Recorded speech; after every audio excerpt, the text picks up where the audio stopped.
യുവജന സംഘടനയ്ക്ക് കഴിഞ്ഞ 7 വർഷക്കാലമായി ആകെ ചെയ്യുന്ന പണി എന്ന് പറയുന്ന പൊതിച്ചോറാണ്. ആ വിതരണത്തിന് പിന്നിലൂടെ നടക്കുന്ന അനാശാസ്യ നിയമവിരുദ്ധ ഏർപ്പാടുകളെ പറ്റി ഈ വേദിയിൽ നിന്നുകൂടി ഞാൻ പറയുന്നില്ല. ഞാൻ വളരെ പ്രയാസത്തോടു കൂടി അദ്ദേഹത്തോടും പറഞ്ഞു, ഒരിക്കലും നിങ്ങൾ ഇങ്ങനെയുള്ള സംസാരം നടത്തരുത്. രമേശ് ചെന്നിത്തല ഇവരുടെ യൂത്ത് കോൺഗ്രസിന്റെ യോഗത്തിൽ പറഞ്ഞു, നിങ്ങൾ DYFIയെ കണ്ടുപിടിക്കുന്നു, 20 കോടി രൂപ തരാം എന്ന് ഞങ്ങൾ മുഖ്യമന്ത്രിയോട് പറഞ്ഞു. അതിനർത്ഥം 100 വീട് കൊടുക്കാൻ പറ്റും. 30 വീടിന് വേണ്ടി പണം പിരിച്ചിട്ട് അവർക്ക് കിട്ടിയ പണം, അതും എല്ലാം കഴിഞ്ഞ് അവസാനം ഒരു ബഹളത്തിന്റെ ഒടുവിൽ പിരിഞ്ഞുപോയ അല്ലെങ്കിൽ പുറത്താക്കപ്പെട്ട യൂത്ത് കോൺഗ്രസ് പ്രസിഡന്റ് പറഞ്ഞത് എത്ര 86 ലക്ഷം മാത്രം. യഥാർത്ഥത്തിൽ രാജിവെക്കേണ്ടത് ആരാ? ഈ പറയുന്ന DCC ഭാരവാഹിയും രമേശ് ചെന്നിത്തല ഉൾപ്പെടെയുള്ളവരെ അവർ രാജിവെക്കണ്ടേ? സതീശൻ ഉൾപ്പെടെ രാജിവെക്കണം. അവർക്ക് ഉത്തരവാദിത്തമില്ലേ ഇതില്? കേരളത്തിലെ മുസ്ലിം ന്യൂനപക്ഷത്തെ വളരെ ആസൂത്രിതമായി തന്നെ കേരളത്തിലെ CPM എന്ന് അകറ്റുക എന്ന് പറയുന്ന ഒരു പ്രോസസ് നടക്കുന്നുണ്ട്. എത്ര സഖാക്കളാണ് RSSനാൽ വേട്ടയാടപ്പെട്ട് ഈ കേരളത്തിൽ കൊല ചെയ്യപ്പെട്ടത്? CPMന്റെ നേതൃത്വം മുതൽ താഴെ സാധാരണ സഖാക്കൾ വരെ ഈ RSSന്റെ കൊലക്കത്തിക്ക് ഇരയായിട്ടില്ലേ? CPIM എന്ന് പറഞ്ഞാൽ മുസ്ലിം വിരുദ്ധരാണ്, സംഘിയാണ്. സംഘാവ് എന്നുള്ളൊരു പദം ആരാ കൊണ്ടുവരുന്നത്? ജമാഅത്തെ ഇസ്ലാമി. എത്ര അപകടമുണ്ട് അതില്. തിരുവനന്തപുരത്ത് ഒരു ജാതി അധിക്ഷേപം ഉണ്ടായല്ലോ. അവരെ പിന്തുണച്ചു വന്ന സിൻഡിക്കേറ്റ് അംഗത്തോട് ഒരു SFI നേതാവിന്റെ പ്രതികരണം നിങ്ങൾ കേട്ടോ? കാലുവാരി ചുമരിലടിക്കാതെ. എത്ര മനോഹരമായ സ്റ്റേറ്റ്മെന്റാ, ഒരു പൊളിറ്റിക്കൽ സ്റ്റേറ്റ്മെന്റ് അല്ലേ? നമസ്കാരം കോമ്രേഡ്. കേരളത്തിൽ ഏറ്റവും ശക്തമായ പ്രവർത്തനം കാഴ്ചവെക്കുന്ന സുസംഘടിതമായ ഒരു യുവജന പ്രസ്ഥാനമാണ് DYFI. കഴിഞ്ഞ കാലങ്ങളിലെ DYFIയുടെ പ്രവർത്തനങ്ങൾ പൊതുവിൽ കേരളത്തിലെ കമ്മ്യൂണിസ്റ്റ് പാർട്ടിക്ക് അല്ലെങ്കിൽ അതിലെ യുവാക്കൾക്ക് ഉണ്ടാക്കി കൊടുത്തിട്ടുള്ള ഗുഡ്വിൽ ചില്ലറയല്ല, വിഷയങ്ങളിൽ നടത്തിയിട്ടുള്ള ഇടപെടലുകൾ ചില്ലറയല്ല. പക്ഷെ അങ്ങനെ ഒരു സാഹചര്യത്തിലും കേരളത്തിലെ മാധ്യമങ്ങൾ ഒട്ടും ഫേവറബിൾ ആയിട്ടല്ല DYFIയോട് പ്രതികരിക്കുന്നതെന്ന് ഞാൻ പറഞ്ഞാൽ, അതായത് ഒരു ഉദാഹരണം പറയുകയാണെങ്കിൽ, ഇവിടെ ഒരു യൂത്ത് കോൺഗ്രസിന്റെ സംസ്ഥാന പ്രസിഡന്റ് തെരഞ്ഞെടുപ്പ് നടക്കുന്നു. അങ്ങനെ ഒരു തെരഞ്ഞെടുപ്പ് നടക്കുന്നു, സംസ്ഥാന പ്രസിഡന്റ് വരുന്നു. ഈ കാര്യങ്ങൾക്ക് കിട്ടുന്ന മാധ്യമ ശ്രദ്ധ കേരളത്തിലെ മാത്രം നമ്മൾ വെച്ച് നോക്കിയാൽ ഇന്ത്യൻ പ്രസിഡന്റിനെ തെരഞ്ഞെടുക്കുന്നതിന് സമാനമായ മാധ്യമ ശ്രദ്ധ അവിടെ കിട്ടുന്നുണ്ട്. എന്നാൽ DYFIക്ക് അല്ലെങ്കിൽ DYFIയുടെ യുവാക്കളായ നേതാക്കൾക്ക് സമാനമായ ഒരു പരിഗണനയോ മീഡിയ സ്പേസോ ബോധപൂർവമായി നിഷേധിക്കുന്നുണ്ട് എന്ന് പറഞ്ഞാൽ എന്തായിരിക്കും കോമ്രേഡിന്റെ പ്രതികരണം? അല്ല, അതൊന്ന് യൂത്ത് കോൺഗ്രസ് മുന്നോട്ട് വെക്കുന്നത് ഒരു വലതുപക്ഷ രാഷ്ട്രീയ. നമ്മുടെ ഒരു സമൂഹം എന്ന് പറയുന്നത് ഈ വലതുപക്ഷത്തോട് ഒരു ആഭിമുഖ്യമുള്ള ആ ഒരു സ്റ്റൈലിനോട് ഒരു താല്പര്യം കാണിക്കുന്ന ഒരു സൊസൈറ്റിയാണ്. സ്വാഭാവികമായിട്ടും അവർ അതിനുള്ള എല്ലാ മേമ്പൊടികളും യൂത്ത് കോൺഗ്രസിലും ഉണ്ടാവും. അതുപോലെ അതിൻ്റെ ഒരു താല്പര്യം ഈ ഒരു മാധ്യമ മാനേജ്മെൻറ്റുകൾക്കൊക്കെ ഉണ്ടാവും. അതുകൊണ്ടാവും ഏറെക്കുറെ. പിന്നെ യൂത്ത് കോൺഗ്രസിൻ്റെ ഈ ഒരു സംസ്ഥാന പ്രസിഡന്റ് തെരഞ്ഞെടുപ്പ് എന്ന് പറയുന്നത് സംഭവ ബഹുലമായിരുന്നു. തൊട്ട് മുൻപത്തതും ഇപ്പോൾ ഉള്ളതും. അതിൽ ജനാധിപത്യ പാർട്ടിയാണ് എന്ന് ഇവർ അവകാശപ്പെടുമെങ്കിലും ആ ജനാധിപത്യമൊന്നും അതിനകത്ത് ഇല്ലല്ലോ. തീർത്തും പിന്നെ ജനാധിപത്യ വിരുദ്ധ, ഒട്ടും മാതൃകയാക്കാൻ പറ്റാത്ത ഒരു തെരഞ്ഞെടുപ്പാണല്ലോ അവർ നടത്തുക.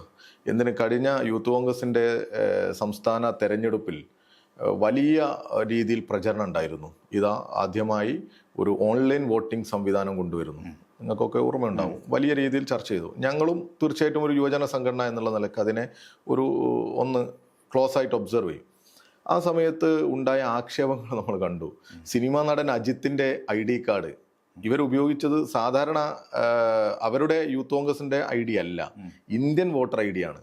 ആ ഇന്ത്യൻ വോട്ടർ ID വ്യാപകമായി അവര് നിർമ്മിച്ചെടുത്തു. കൃത്രിമമായി അവർ ഏതോ സോഫ്റ്റ്വെയർ ആപ്ലിക്കേഷനൊക്കെ ഉപയോഗിച്ച് നിർമ്മിച്ചു എന്നുള്ളത് നമ്മൾ കണ്ടു. ഇവിടുത്തെ മാധ്യമ പ്രവർത്തകരിലൊക്കെ കുറേ ID കാർഡുകൾ കയ്യിൽ കിട്ടി. അതിൻ്റെ അന്വേഷണമൊക്കെ ഇപ്പോൾ നടക്കുന്നുണ്ട്. ചില കേസെടുത്ത് പോകുന്നുണ്ട്.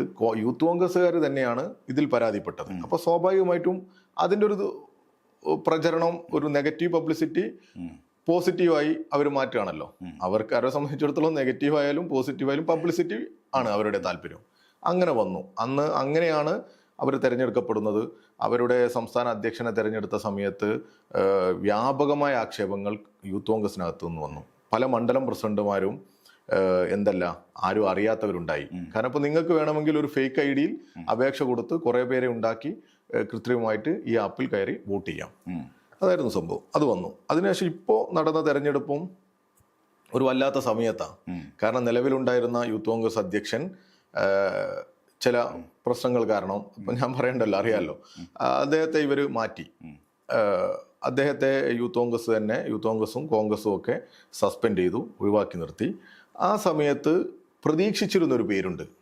കേരളത്തിലെ യൂത്ത് കോൺഗ്രസിന്റെ പ്രവർത്തകർ സ്വാഭാവികമായിട്ടും അവരുടെ ഒരു ജനാധിപത്യമാണ് അവരുടെ സംവിധാനം എന്നൊക്കെ പറയുമ്പോൾ അതിൽ പ്രസിഡന്റ്, വൈസ് പ്രസിഡന്റ് പോസ്റ്റിലിരിക്കുന്ന ആള് കൂടുതൽ വോട്ട് കിട്ടിയ ആൾ പ്രസിഡന്റ് ആകും എന്നൊക്കെയായിരുന്നു പൊതുവെയുള്ള സംസാരം. അപ്പോൾ അതിൻ്റെ ഒരു വലിയ പ്രചരണം വരുന്ന സമയത്ത് അവരെ ആക്കിയില്ല. സ്വാഭാവികമായിട്ടും ഇവരുടെ ഒരു ഗ്രൂപ്പിസത്തിന്റെ ഒരു തള്ളിച്ച കൊണ്ട് അതിനൊരു പ്രാധാന്യം കിട്ടുന്നു എന്നുള്ളതാണ്. ഞങ്ങളെ സംബന്ധിച്ചിടത്തോളം ഞങ്ങൾ അതിനൊക്കെ ഒരു ചെറിയ സമയമാണ് ചെലവഴിക്കാറ്. ഇപ്പൊ ഞങ്ങളുടെ സംഘടനാ തെരഞ്ഞെടുപ്പിൽ, ഇപ്പൊ ഞങ്ങളുടെ സമ്മേളനത്തിൽ തന്നെ നിങ്ങൾ ശ്രദ്ധിച്ചോന്നറിയില്ല, ഞങ്ങളിപ്പോൾ 2 ദിവസത്തെ സമ്മേളനമാണെങ്കിൽ രാവിലെ തുടങ്ങി പിറ്റേ ദിവസം വൈകുന്നേരം ഒരു അരമണിക്കൂറിൽ താഴെ മാത്രമാണ് ഞങ്ങളുടെ പുതിയ ഭാരവാഹികളെ തെരഞ്ഞെടുക്കാനുള്ള സമയം. നിലവിലുള്ള കമ്മിറ്റി ഒരു പാനൽ വെക്കുന്നു. ആ പാനൽ ആ സമ്മേളന പ്രതിനിധികൾക്ക് അംഗീകരിക്കാമെങ്കിൽ കൈ ഉയർത്തി അംഗീകരിക്കാം. ആർക്കെങ്കിലും എതിരുണ്ടെങ്കിൽ അവിടെ തന്നെ ജനാധിപത്യപരമായിട്ടും ഒരാൾക്ക് മത്സരിക്കാം, ഒരാൾ നിർദ്ദേശിക്കാം, അയാൾക്ക് മത്സരിക്കാം. അപ്പോൾ അവിടെ വോട്ടെടുപ്പ് ഉണ്ടാകും. നിലവിലുള്ള പാനലിലധികം ആർക്കാണോ വോട്ട് കിട്ടുന്നത് അയാൾ ജയിക്കുക എന്നുള്ളതാണ്. അതൊക്കെ നടന്നാലും ഒരു ചെറിയ സമയം മാത്രമേ അതിന് ഞങ്ങൾ ചെലവഴിക്കുന്നുള്ളൂ. അതാണ് പൊതുവെയുള്ള ഒരു രീതി. അതിൽ ഞങ്ങൾ ഭാരവാഹികളെ തെരഞ്ഞെടുത്തു വരുന്നു. അത് താഴെ യൂണിറ്റ് സമ്മേളനം മുതൽ ഇങ്ങോട്ട് വരികയാണ് ഞങ്ങൾ. അത്രയും വിപുലമായ സംഘടനാ സംവിധാനങ്ങളിലൂടെയാണ് ഞങ്ങൾ ഒരു ഭാരവാഹിത്വ തെരഞ്ഞെടുപ്പുകളും ഞങ്ങളുടെ പുതിയ നേതൃത്വത്തെയൊക്കെ തിരഞ്ഞെടുക്കാറ്. പക്ഷെ അവിടെ ഒരു കാര്യമുണ്ട് കോമ്രേഡ്, അതായത് ഒരു പ്രത്യേക ദിവസം വൈകുന്നേരം നേരിട്ട് സംസ്ഥാന പ്രസിഡന്റിനെ, സെക്രട്ടറിയെ, ഭാരവാഹികളെ ആകെ പ്രഖ്യാപിക്കുന്നു. അപ്പൊ തീർത്തും ജനാധിപത്യ വിരുദ്ധമായ രീതിയിൽ ഇത് പ്രഖ്യാപിക്കപ്പെടുക അല്ലെങ്കിൽ അടിച്ചേൽപ്പിക്കപ്പെടുകയാണ് എന്നുള്ള ഒരു പൊതുബോധം വ്യാപകമായി സൃഷ്ടിക്കപ്പെട്ടിട്ടുണ്ട്. അപ്പോ DYFI അതിന്റെ സംസ്ഥാന നേതാക്കളെ തെരഞ്ഞെടുക്കുന്നതിലേക്ക് എത്തുന്നതിനുള്ളിൽ എന്തൊക്കെ ഘട്ടങ്ങളിലൂടെ ഇത് കടന്നു പോകുന്നുണ്ട്? എത്രമാത്രം ജനാധിപത്യപരമാണ് ആ പ്രോസസ് എന്നുള്ളതാണ് ചോദ്യം. ഇപ്പൊ ഞങ്ങൾക്ക് പിന്നെ കേരളത്തിലെ 28,889 യൂണിറ്റ് ഉണ്ട്. അതായത് അടിസ്ഥാന ഘടകങ്ങളാണ്. ആ യൂണിറ്റിൽ നേരത്തെ ഉണ്ടായിരുന്ന യൂണിറ്റ് ഭാരവാഹികൾ മേൽക്കമ്മിറ്റിയുടെ സാന്നിധ്യത്തിൽ ഒരു പാനൽ വെക്കും, പുതിയ യൂണിറ്റ് കമ്മിറ്റിയുടെ. അതിനെ ആ കമ്മിറ്റി അംഗീകരിക്കണം. അവിടെ നിന്ന് തന്നെ മേഖലാ സമ്മേളനങ്ങളിലേക്കുള്ള പ്രതിനിധികളെ തെരഞ്ഞെടുക്കും. മേഖലാ കമ്മിറ്റി എന്ന് പറയുന്നത് 2441 ഉണ്ട് ഞങ്ങൾക്ക്. ആ മേഖലാ സമ്മേളനത്തിൽ ഇതുപോലെയുള്ള പ്രോസസ്സാണ്. നിലവിലുള്ള കമ്മിറ്റി ഒരു പാനൽ വെക്കുന്നു, ആലോചിച്ചാൽ വെക്കുക. സ്വാഭാവികമായിട്ടും അതിൽ എതിരഭിപ്രായം ഉണ്ടെങ്കിൽ വോട്ടെടുപ്പ് നടക്കും, അവിടെ നിന്ന് തെരഞ്ഞെടുപ്പ് നടക്കും. ഈ ഭാരവാഹികളെ തെരഞ്ഞെടുക്കുന്നതോടൊപ്പം തന്നെ മുകളിലെ ബ്ലോക്ക് സമ്മേളനമാണ്. പിന്നെ ആ ബ്ലോക്ക് സമ്മേളനത്തിലേക്കുള്ള പ്രതിനിധികളെയും തെരഞ്ഞെടുക്കും. അവിടെയൊക്കെ അഭിപ്രായ ഐക്യം ഉണ്ടാവാം, ചില സ്ഥലത്ത് വ്യത്യസ്ത അഭിപ്രായവും ഉണ്ടാവാം. ആ അഭിപ്രായങ്ങളെയും ഞങ്ങൾ മാനിക്കും. അവിടെ വോട്ടെടുപ്പ് നടക്കും. വോട്ടെടുപ്പ് നടന്ന് പുതിയ ആളുകളെ തെരഞ്ഞെടുക്കും. അത് പ്രതിനിധികളെ തെരഞ്ഞെടുക്കുന്നതിൽ പോലും വോട്ടെടുപ്പ് നടക്കാം, നടക്കാതിരിക്കാം. അങ്ങനെ വന്ന് ഈ 2441 മേഖലയിൽ നിന്ന് ബ്ലോക്ക് എന്ന് പറയുന്നത് 214. ആ 214 ബ്ലോക്ക് സമ്മേളനങ്ങൾ നടക്കും. ആ സമ്മേളനങ്ങളിൽ നിന്ന് 14 ജില്ലാ സമ്മേളനത്തിലേക്കുള്ള പ്രതിനിധികളെ തിരഞ്ഞെടുക്കും അതാത് ജില്ലയിൽ നിന്ന്. ആ ജില്ലാ സമ്മേളനങ്ങളിൽ ഇതുപോലെ പാനൽ വെക്കും, അംഗീകരിക്കും, അംഗീകരിക്കാതിരിക്കാം, പ്രതിനിധികളെ തിരഞ്ഞെടുക്കും. ആ പ്രതിനിധികൾ സംസ്ഥാന സമ്മേളനത്തിലേക്ക് പോകും. ആ സംസ്ഥാന സമ്മേളനത്തിൽ നിന്ന് നിലവിലുള്ള കമ്മിറ്റി പുതിയൊരു പാനൽ വെക്കും. അത് അംഗീകരിക്കാം, അംഗീകരിക്കാതിരിക്കാം. അങ്ങനെയാണ് തെരഞ്ഞെടുക്കുന്നത്. ആ തെരഞ്ഞെടുക്കപ്പെടുന്ന കമ്മിറ്റി ഉണ്ട്. ആ കമ്മിറ്റിയിൽ എന്ത് ചെയ്യും, നമ്മൾ പുതിയ ഭാരവാഹികളെ അനൗൺസ് ചെയ്യും. ആ കമ്മിറ്റിക്ക് പൂർണ്ണ അധികാരമുണ്ട്. ആരാവണം സെക്രട്ടറി, ആരാവണം പ്രസിഡന്റ്, ആരാവണം എക്സിക്യൂട്ടീവ് എന്നൊക്കെ അവിടെയാണ് തീരുമാനിക്കുക. അങ്ങനെയാണ് ഒരു തീർത്തും ഡെമോക്രാറ്റിക് ആയിട്ടാണ് പോവുക. പുറത്തുനിന്ന് കേൾക്കുമ്പോൾ ഇതെന്തോ ഒരു അടച്ചിട്ട മുറിയിൽ നടക്കുന്ന ഒരു പ്രത്യേക എക്സസൈസ് ആണ്, ഇതിൽ ഒട്ടും ജനാധിപത്യം ഇല്ല എന്നൊക്കെ പറയുമെങ്കിലും തീർത്തും ജനാധിപത്യമുണ്ട്. ഞങ്ങളുടേതായ ഇടത്തിൽ ഞങ്ങൾക്ക് പറയാനുള്ളതും ഞങ്ങളുടെ അഭിപ്രായങ്ങളും ഒക്കെ ശക്തമായി പറയാനും നിലപാടുകൾ പറയാനും സ്ഥാനത്തേക്ക് തിരഞ്ഞെടുത്തു വരാനും ഒക്കെയുള്ള അവകാശമുണ്ട് എന്നുള്ളത് തന്നെയാണ് അതിൽ പറയാനുള്ളത്. പിന്നെ നമ്മളുടെ ഒരു പ്രധാന ഫോക്കസ് ഏരിയ എന്ന് പറയുന്നത് പരമാവധി ചെറുപ്പക്കാരിലേക്ക്, യുവജനങ്ങളിലേക്ക് എത്തുക എന്നുള്ളതാണ്. അതാണ് ഇപ്പോൾ നിങ്ങൾ ചോദിച്ചതുപോലെ നിങ്ങൾ ഇത്രയധികം പ്രവർത്തനങ്ങൾ നടത്തുന്നുണ്ടല്ലോ, എന്താണ് അതിൻ്റെ ഒരു വല്ലാത്ത ഒരു പ്രചരണമൊന്നും വരാത്തത്? അപ്പോൾ കഴിഞ്ഞ ദിവസം ഒരാളെ പരിചയപ്പെട്ടപ്പോൾ ഞാൻ അദ്ദേഹത്തിൻ്റെ പേര് പറയുന്നില്ല, അതൊരു മോശമായിരിക്കും, ഒരു ട്രെയിനിൽ നിന്ന് ഞാനും ഉണ്ട്, സനോജ് സഖാവും ഉണ്ട്. അപ്പോൾ അവർ സംസാരിക്കുന്നതിൻ്റെ ഇടയിൽ DYFI അത് അവർക്കറിയാം, കാര്യങ്ങളൊക്കെ അറിയാം. അപ്പോൾ ഈ പൊതിച്ചോറ് കൊടുക്കുന്നത്, അതാണ് അതിനെക്കുറിച്ച് സംസാരിക്കുക. അവർക്കറിയില്ല ഇത് DYFI കൊടുക്കുന്നതെന്ന്. ഇങ്ങനെ മെഡിക്കൽ കോളേജിൽ ഇങ്ങനെ ഭക്ഷണം കൊടുക്കുന്നുണ്ട്, ക്യൂ ഉണ്ട്, അതൊക്കെ അവർ കാണുന്നുണ്ട്, മനസ്സിലാക്കുന്നുണ്ട്. പക്ഷെ അതൊരു DYFI ആക്ടിവിറ്റി ആണ് എന്ന് അവർക്കറിയില്ല. അത് പറഞ്ഞ് ഞങ്ങൾ അതിൻ്റെ ഒരു തലമുണ്ട്, വിവിധ ഘട്ടങ്ങളിലൂടെ കടന്നു വരുന്ന ഒരു വല്ലാത്ത ഒരു സംഘടനാ പ്രവർത്തനമുണ്ട് അതിൻ്റെ പിന്നിൽ. അത് പറഞ്ഞപ്പോൾ അവർ വല്ലാതെ ആശ്ചര്യപ്പെട്ടു. അപ്പൊ അവർ ചോദിക്കുക, ഇതെന്താ നിങ്ങൾ അവാർഡിനൊന്നും അയക്കാത്തത്? അപ്പോഴാണ് ഞങ്ങളുടെ മനസ്സിൽ ഇത് വരുന്നത്, അവാർഡിന് അയക്കാത്തത്. നിങ്ങൾ ഈ ലോക റെക്കോർഡിലേക്കൊക്കെ വരാവുന്നതാണ്. അപ്പോൾ ഞങ്ങളോട് ചോദിച്ചു എത്ര പൊതിച്ചോറ് കൊടുക്കുന്നുണ്ട്? അപ്പോൾ ഞങ്ങൾ പറഞ്ഞു ഒരു ദിവസം 40,000 മുതൽ 45,000 വരെ, ചില ഘട്ടങ്ങളിൽ 50,000 പൊതിച്ചോറുകളൊക്കെ വരും. അങ്ങനെയാണ് വരുന്നത്. അപ്പോൾ ഇത് എത്ര വർഷമായി? ഇപ്പോൾ 2017 മുതൽ തുടർച്ചയായി വരിക. ഇപ്പോൾ കോഴിക്കോട് മെഡിക്കൽ കോളേജിൽ 2021 ഓഗസ്റ്റ് മാസം 1-ാം തീയതിയാണ് ഞങ്ങൾ ആരംഭിക്കുക. അന്ന് ഞങ്ങളൊക്കെ ഇവിടെ ജില്ലാ ഭാരവാഹികളാണ്. ഞാൻ ജില്ലാ സെക്രട്ടറി ആയിരിക്കുന്ന സമയത്താണ് ഇവിടെ ആരംഭിക്കുന്നത് കോഴിക്കോട് മെഡിക്കൽ കോളേജിൽ. അതിൻ്റെ ഒരു ഒരു വളർച്ച എനിക്ക് കറക്റ്റ് പറയാൻ പറ്റും. ഞങ്ങളൊരു 500 പൊതിച്ചോറ് കൊടുക്കാം എന്നുള്ള ഒരു ആലോചനയിലാണ് അന്നത്തെ ഞങ്ങളുടെ ജില്ലാ കമ്മിറ്റി തുടങ്ങുന്നത്. കാരണം നമുക്കിത് തുടർച്ചയായി കൊണ്ടുപോകണമല്ലോ.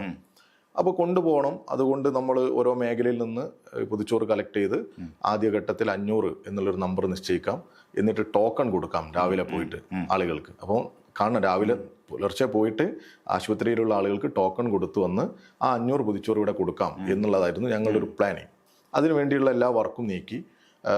പിന്നെ അതിങ്ങനെ ഘട്ടം ഘട്ടമായിട്ട് ഇപ്പോൾ നമുക്ക് വേണമെങ്കിൽ നിങ്ങൾക്ക് തന്നെ വേണമെങ്കിൽ പോയിട്ട് ഷൂട്ട് ചെയ്യാം. അവിടെ എല്ലാ ദിവസവും ഒരു 3,000 മുതൽ 4,000 വരെ, ചില ദിവസങ്ങളിൽ 5,000 വരെ പൊതിച്ചോറുകൾ കൊടുക്കും. അത്രയും പൊതിച്ചോറുകൾ ദിനേന കൊടുത്തോണ്ടേയിരിക്കുക. അതിൻ്റെ ഒരു അധ്വാനം എത്രയാണ്? ശരിയാണ്. അതില് പൊതിച്ചോറ് തരുന്നത് വീട്ടിലെ ആളുകളാണ്. അവർക്ക് അതിൻ്റെ ഒരു സ്നേഹവും അവരുടെ ഒരു സമയവും അവരുടെ പണമൊക്കെ ചിലവഴിക്കുന്നുണ്ട്. പക്ഷെ കേരളത്തിലെ ചെറുപ്പക്കാർ, യുവജനങ്ങൾ എത്ര തവണ വീട് കയറണം, എത്ര തവണ കയറണം? അതിന് എത്ര അധ്വാനമുണ്ട്. വാഹനം വിളിക്കണം, അത് കൃത്യമായി കൊണ്ടുവരണം, ഇവിടെ ഒന്ന് വിതരണം ചെയ്യണം. അതൊരു വലിയ സംഘടനാ പ്രോസസ്സാണ്, ഒരു വലിയ പ്രോസസ്സാണ്. ഞങ്ങളെ ആക്ഷേപിക്കുന്ന ഇപ്പോൾ യൂത്ത് കോൺഗ്രസ്സുകാരൊക്കെ എപ്പോഴും ഞങ്ങളുടെ പൊതിച്ചോറിന്, ഇപ്പോൾ പുറത്തു പോയ സംസ്ഥാന അധ്യക്ഷൻ തന്നെ ഞാൻ വളരെ പ്രയാസത്തോടുകൂടി അദ്ദേഹത്തോടും പറഞ്ഞിരുന്നു, ഒരിക്കലും നിങ്ങൾ ഇങ്ങനെയുള്ള സംസാരം നടത്തരുത്. ഇത് കേരളത്തിലെ ഒരു നന്മയാണ് നിങ്ങൾ ആക്ഷേപിക്കുന്നത്. വളരെ മോശം പദപ്രയോഗം ഉപയോഗിച്ച് DYFIയുടെ ഈ പൊതിച്ചോറിനെ ആക്ഷേപിച്ചു. അതിനൊരു കാരണമുണ്ട് കേട്ടോ. ഞാൻ മനസ്സിലാക്കുന്നതും കേരളവും മനസ്സിലാക്കിയത് മറ്റൊന്നും കൊണ്ടല്ല. രമേശ് ചെന്നിത്തല ഇവരുടെ യൂത്ത് കോൺഗ്രസിന്റെ യോഗത്തിൽ പറഞ്ഞു, നിങ്ങൾ DYFIയെ കണ്ടുപിടിക്കുന്നു. ഒരു ദിവസം എന്തോ 1-2 ചാനൽ അത് ചർച്ചയ്ക്ക് കൊടുത്തു, ഓർമ്മയില്ലേ? രമേശ് ചെന്നിത്തല പറഞ്ഞു, കാരണം നിങ്ങൾ ഈ യുവജനങ്ങൾ നടത്തുന്ന DYFI പോലെയുള്ള സംഘടന നടത്തുന്ന ഹൃദയപൂർവ്വം, അദ്ദേഹം അതിന്റെ പേര് തന്നെ പറയാ, അത് ലീക്കായി, അത് ചർച്ചയായി, DYFIയെ മാതൃകയാക്കൂ എന്നുള്ളത്. അപ്പോൾ ഞങ്ങൾക്കൊരു അഭിമാനമുണ്ട്. കാരണം ഞങ്ങൾ എതിർക്കുന്ന ആളുകൾ അവരുടെ ഇൻഹൗസ് മീറ്റിങ്ങുകളിൽ ഞങ്ങളെക്കുറിച്ച് നല്ലത് പറയുന്നു, ഞങ്ങളുടെ പ്രവർത്തനത്തെക്കുറിച്ച് നല്ലത് പറയുന്നു, അത് മാതൃകയാക്കണം എന്ന് പറയുന്നു. അത് നേരത്തെ സുധാകരനും ഇതുപോലെ കോഴിക്കോട് ഒരു മീറ്റിങ്ങിൽ ഇങ്ങനെ സംസാരിച്ചു എന്ന് പറഞ്ഞു. അപ്പോൾ ഇതാണ് ഒരു ഭാഗത്ത്. ഈ യൂത്ത് കോൺഗ്രസ് ഞങ്ങൾ ആക്ഷേപിക്കുന്ന സമയത്ത് ഈ രമേശ് ചെന്നിത്തലയും ഇവരുടെ കോൺഗ്രസ് ഘടകങ്ങളിലുമൊക്കെ ഞങ്ങളുടെ പ്രവർത്തനത്തെ എങ്ങനെ മോശമാക്കാം എന്നുള്ള ആലോചനയിലായിരിക്കും അവർ ഇങ്ങനെ ആക്ഷേപിക്കുന്നത്. യഥാർത്ഥത്തിൽ അവർ ചെയ്യേണ്ടത് എന്താ? ഒന്ന് മത്സരിക്കാൻ തയ്യാറാവണ്ടേ? അങ്ങനെയുണ്ടല്ലോ, ഒരു സൗഹാർദ്ദ മത്സരം. ഞങ്ങളൊരു മികച്ച മാതൃക ഇവിടെ ചെയ്യുമ്പോൾ അതിനോട് കിടപിടിക്കാൻ പറ്റുന്ന ഒരു പ്രവർത്തനത്തിലേക്ക് യൂത്ത് കോൺഗ്രസ് വരണ്ടേ? ഈ മാധ്യമങ്ങളിലുള്ള വലിയ പിന്തുണയൊക്കെ ഉണ്ടാവും. മാധ്യമങ്ങളും ചെയ്യേണ്ടത് എന്താ? നിങ്ങൾ ഇവരെ ആക്ഷേപിക്കാതെ ചെയ്തു കാണിക്ക് എന്ന്. ഒരു 10 ദിവസം ഈ പൊതിച്ചോറ് ഇങ്ങനെ മെഡിക്കൽ കോളേജിൽ കൊടുക്കാനുള്ള ഒരു ശേഷി യൂത്ത് കോൺഗ്രസിനുണ്ടോ? അതല്ലേ വെല്ലുവിളി, അതല്ലേ വെല്ലുവിളി. വയനാട് ഫണ്ട്, അപ്പോൾ അത് നമ്മൾ നേരത്തെ സംസാരിച്ചല്ലോ. ഞാൻ അടുത്തതായിട്ട് ചോദിക്കാൻ വിചാരിച്ച ഒരു കാര്യമാണ്. കാരണം ഇപ്പോൾ കഴിഞ്ഞ ദിവസം അബിൻ വർക്കിയുടെ ഒരു ഇന്റർവ്യൂ ഞാനൊരു ഓൺലൈൻ ചാനലിൽ കാണായിരുന്നു. അപ്പോൾ അദ്ദേഹം അവിടെ പറയുന്നുണ്ട്, പിന്നെ ഒന്ന് സർക്കാരിന്റെ ഭാഗത്തു നിന്നുള്ള കടുത്ത നിസ്സഹകരണമാണ് കോൺഗ്രസ് പൊതുവിൽ ആരോപിക്കുന്ന ഒരു കാര്യം. അതായത് അവർക്ക് വീട് പണിയാനുള്ള ഭൂമി കണ്ടെത്തി കൊടുക്കുന്നതിൽ സർക്കാർ പരാജയപ്പെടുന്നത് കൊണ്ടാണ് അവർ ഈ ഉദ്യമത്തിൽ പരാജയപ്പെട്ടു പോയത് എന്നുള്ളതാണ് അവരുടെ ഒരു വാദത്തിന് വേണ്ടി അത് നമ്മൾ അംഗീകരിച്ചാൽ പോലും രണ്ടാമത് അവർ പറയുന്ന ഒരു കാര്യം എന്ന് പറയുന്നത് അവർ വളരെ ട്രാൻസ്പെറന്റ് ആയിട്ട് ഒരു ആപ്പ് ഉപയോഗിച്ചിട്ടാണ് പൊതുജനങ്ങളിൽ നിന്നും ഈ വിഭവ സമാഹരണം നടത്തിയിട്ടുള്ളത്. എന്നാൽ ഡിവൈഎഫ്ഐ നടത്തിയ ധനസമാഹരണം എങ്ങനെ നടന്നു എന്നതിനെ പറ്റിയും ഏത് അക്കൗണ്ടുകൾ വഴി പോയി എന്നതിനെ പറ്റിയും നിങ്ങൾ കൂടുതൽ പണം സമാഹരിച്ച ശേഷം അതിനകത്തുനിന്ന് ഒരു തുക സർക്കാരിലേക്ക് കൊടുത്ത് ബാക്കിയുള്ള പണം നിങ്ങൾ കൈവശം വെച്ചിരിക്കുകയാണോ എന്ന്, ഇതിനകത്തൊക്കെ എന്ത് ട്രാൻസ്പെറൻസി ആണുള്ളത്, ഞങ്ങളത് വെളിപ്പെടുത്താൻ ആവശ്യപ്പെട്ടാൽ ഡിവൈഎഫ്ഐക്ക് അത് ചെയ്യാൻ കഴിയുമോ എന്ന് വളരെ ഒബ്ജക്റ്റീവായ ഒരു ആരോപണം യൂത്ത് കോൺഗ്രസിന്റെ ഭാഗത്തുനിന്നുണ്ട്. അപ്പം അതിന് മറുപടി പറയാൻ ഏറ്റവും യോഗ്യനായ ആൾ താങ്കളാണ്. താങ്കൾക്ക് അത് പറയാം. അല്ല, അതിന് മറുപടി പറയാൻ ചൂരൽമലയിലെ ഞങ്ങളുടെ ഡിവൈഎഫ്ഐയുടെ യൂണിറ്റ് സെക്രട്ടറിയോ മേഖലാ സെക്രട്ടറിയോ ഒക്കെ മതി, ധാരാളം. പക്ഷെ ഞാനത് പറയാം. ഇവിടെ എന്താ സംഭവം, ഈ ചൂരൽമലയിലും മുണ്ടക്കയിലും ദുരന്തമുണ്ടായി. പിറ്റേ ദിവസം ഞങ്ങളുടെ സംസ്ഥാന സെക്രട്ടറി സനോജും ഞാനും ഒക്കെ അടങ്ങുന്ന ഞങ്ങളുടെ ഡിവൈഎഫ്ഐയുടെ സംസ്ഥാന നേതൃത്വം അന്ന് തന്നെ അവിടെ എത്തിയതാണ്. നമുക്ക് ഈ ദുരന്തത്തിന്റെ വ്യാപ്തിയൊന്നും അറിയാതെ നിൽക്കുന്ന ഒരു സമയമാണ്. നമ്മളെ രക്ഷാപ്രവർത്തനത്തിന്റെ ഭാഗമായി ഈ കേരള ഗവൺമെന്റിന്റെയും മറ്റ് സംവിധാനങ്ങളുടെയും ഒക്കെ കൂടെ ഞങ്ങളുമുണ്ട്. നിങ്ങളൊക്കെ കണ്ടത്. അപ്പം ആദ്യം ഞങ്ങൾ ഒരു ആലോചന നടത്തി, ഞങ്ങളങ്ങ് പ്രഖ്യാപിച്ചു. കാരണം അതൊരു വലിയ രീതിയിൽ ആളുകളുടെ ഒരു പിന്തുണ ആവശ്യമുള്ള ഒരു സ്ഥലമാണ്, അല്ലെങ്കിൽ ഒരു അപകടമാണ് എന്നുള്ളത് കൊണ്ട് അതിൻ്റെ ഒരു മെസ്സേജ് കൊടുക്കാൻ ഞങ്ങൾ പറഞ്ഞു, ഗവൺമെന്റിന്റെ രക്ഷാപ്രവർത്തനത്തോടും പുനരധിവാസ പ്രവർത്തനങ്ങളോടും ചേർന്ന് നിന്നുകൊണ്ട് ഞങ്ങൾ 25 വീട് കൊടുക്കുന്നു. നിങ്ങൾക്ക് പരിശോധിക്കാം, ഫയലുണ്ട്. ഞങ്ങൾ അങ്ങനെ തന്നെയാണ് പറഞ്ഞത്. ഞങ്ങളുടെ പ്രസംഗങ്ങളിലൊക്കെ ഗവൺമെന്റുമായി ചേർന്ന് നിന്നുകൊണ്ട് ഞങ്ങൾ പ്രവർത്തിക്കുന്ന പറഞ്ഞത്. ഞങ്ങൾ 25 വീട് പ്രഖ്യാപിച്ചു. സാധാരണ തള്ളുന്നത് പോലെ യൂത്ത് കോൺഗ്രസ്സുകാർ പിറ്റേ ദിവസം അവർ വന്ന് തള്ളി. എത്ര തള്ളിയത്? 30 വീട്. അതിന്റെ വീഡിയോ നിങ്ങളുടെ ഒക്കെ കൈവശം ഉണ്ടാവുമല്ലോ. അതിലെവിടെയെങ്കിലും യൂത്ത് കോൺഗ്രസ്സുകാർ പറയട്ടെ, ഗവൺമെന്റുമായി ചേർന്നോ ഗവൺമെന്റ് ഭൂമി തരുന്ന മുറക്ക് ഞങ്ങൾ വീട് കൊടുക്കുമെന്ന് പറഞ്ഞോ? പറഞ്ഞിട്ടില്ല എന്ന് മാത്രമല്ല, തുടർന്നുള്ള ദിവസങ്ങളിൽ അവരുടെ സമയം ചെലവഴിച്ചത് മുഖ്യമന്ത്രിയുടെ ദുരിതാശ്വാസ നിധിയിലേക്ക് ഒരാളും പണം കൊടുക്കാതിരിക്കാൻ വേണ്ടിയുള്ള പ്രവർത്തനങ്ങൾക്കായിരുന്നു. ഓർമ്മയില്ലേ? അത് നേരത്തെയും നമുക്ക് ഓർമ്മയുണ്ട്. കേരളത്തിലെ പ്രളയമുണ്ടായ സമയത്ത്, കോവിഡ് ഉണ്ടായ സമയത്ത് സാലറി ചലഞ്ചിലൂടെ പണം ആവശ്യപ്പെട്ടു ഗവൺമെന്റ്. അത് തിരിച്ചു കൊടുക്കുന്നു വരെ പറഞ്ഞു. ആ സമയത്ത് വലതുപക്ഷ അധ്യാപക അതുപോലെ ജീവനക്കാരുടെ സംഘടനകളൊക്കെ എന്ത് ചെയ്തു? ഈ സാലറി ചലഞ്ചിന്റെ ഓർഡർ പരസ്യമായി കത്തിച്ചു. ഇതായിരുന്നു അവരുടെ മനോഭാവം. അത് നമ്മൾ കാണണ്ടേ? അതായത് കേരളത്തിന്റെ ഒരു പൊതു ഫണ്ട് എങ്ങനെ തകർക്കാം എന്നുള്ളതായിരുന്നു ഇവർ ആലോചിച്ചത്. ഞങ്ങൾ അങ്ങനെയല്ല ആലോചിച്ചത്. ഞങ്ങൾ 25-ൽ കുറയാത്ത വീട് ഗവൺമെന്റുമായി ചേർന്ന് നിർമ്മിച്ചു കൊടുക്കാം എന്നാണ് ഞങ്ങൾ ആലോചിച്ചത്. അപ്പൊ ഞങ്ങളുടെ കമ്മിറ്റ്മെന്റ് എത്രയാണ്? 25 വീടാണ്. അതാണല്ലോ. ഞങ്ങൾ അതിന് പണം സമാഹരിക്കണ്ട. അത് പബ്ലിക്കിൽ നിന്ന് സാധാരണ ഞങ്ങൾ റെസിപ്റ്റ് ഒക്കെ എടുത്ത് പണം പിരിച്ച് കൊടുക്കാറാണ്. അങ്ങനെ വേണ്ട. ആക്രി പെറുക്കി, അതുപോലെ തന്നെ അധ്വാനം എടുത്ത് അധ്വാനത്തിൽ കിട്ടുന്ന പ്രതിഫലം എടുത്ത്, അതായത് ആരുടെ അധ്വാനം? ഡിവൈഎഫ്ഐ സഖാക്കളുടെ അധ്വാനം. അങ്ങനെയാണ്. ഞങ്ങൾക്കകത്ത് നിന്നാണ് ഞങ്ങൾ ഈ പണം കണ്ടെത്തുന്നത്. അപ്പോൾ അതിനകത്ത് അങ്ങനെ പണം കണ്ടെത്തി. ഞങ്ങളെ ഇവർ കളിയാക്കിയില്ലേ? എത്രയോ പോസ്റ്റുകളുണ്ട്, ആക്രി പെറുക്കികൾ ഒക്കെ പറഞ്ഞിട്ട് ഡിവൈഎഫ്ഐ ആക്രി പെറുക്കികൾ എന്നൊക്കെ വിളിച്ച് കളിയാക്കുന്നവരായിരുന്നു. എന്നാൽ ഇതേ മാതൃക അവരും സ്വീകരിച്ചു കേട്ടോ, പലയിടത്തും. പിന്നീട് അവർ ഈ മാതൃകകളൊക്കെ സ്വീകരിച്ചു. ഞങ്ങൾ സമാഹരിച്ചപ്പോൾ 20,40,00,000 രൂപ കിട്ടി ഞങ്ങൾക്ക്. പൂർണ്ണമായിട്ടും പണപ്പിരിവില്ലാതെയാണ്. പണപ്പിരിവില്ലാതെ. അതിൽ ജിതിൻ ഉൾപ്പെടെയുണ്ട്. ആരാ?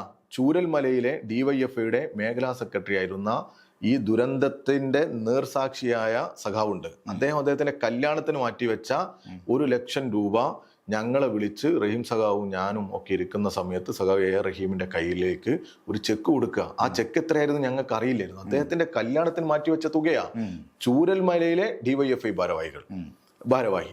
ഞങ്ങൾ അങ്ങനെ സമാഹരിച്ച ഞങ്ങളുടെയൊക്കെ സഖാക്കളുടെ വീടുകളിലെ ആവശ്യങ്ങൾക്ക്, പിറന്നാളിന്, കല്യാണത്തിനൊക്കെ മാറ്റിവെച്ച ഒരു തുകയും അതിനകത്തുണ്ട് ഈ ആക്രി പെറുക്കിയതോടൊപ്പം.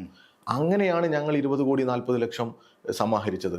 ഞങ്ങൾ അന്ന് പറഞ്ഞത് 25 വീടാണ്. ഞങ്ങൾക്ക് ഇപ്പോൾ ഒരു യൂത്ത് ബ്രിഗേഡ് എന്ന് പറയുന്ന ഒരു സംവിധാനമുണ്ട്. അത് രജിസ്റ്റേർഡ് ഓർഗനൈസേഷനാണ്. അതിന്റെ ഭാഗമായി നിരവധി പ്രവർത്തനങ്ങൾ നടത്തുന്നുണ്ട്. അപ്പോൾ ഞങ്ങളുടെ കമ്മിറ്റി ആലോചിച്ചു. മുഖ്യമന്ത്രിയുടെ യോഗത്തിൽ ഞങ്ങൾ പങ്കെടുത്തു.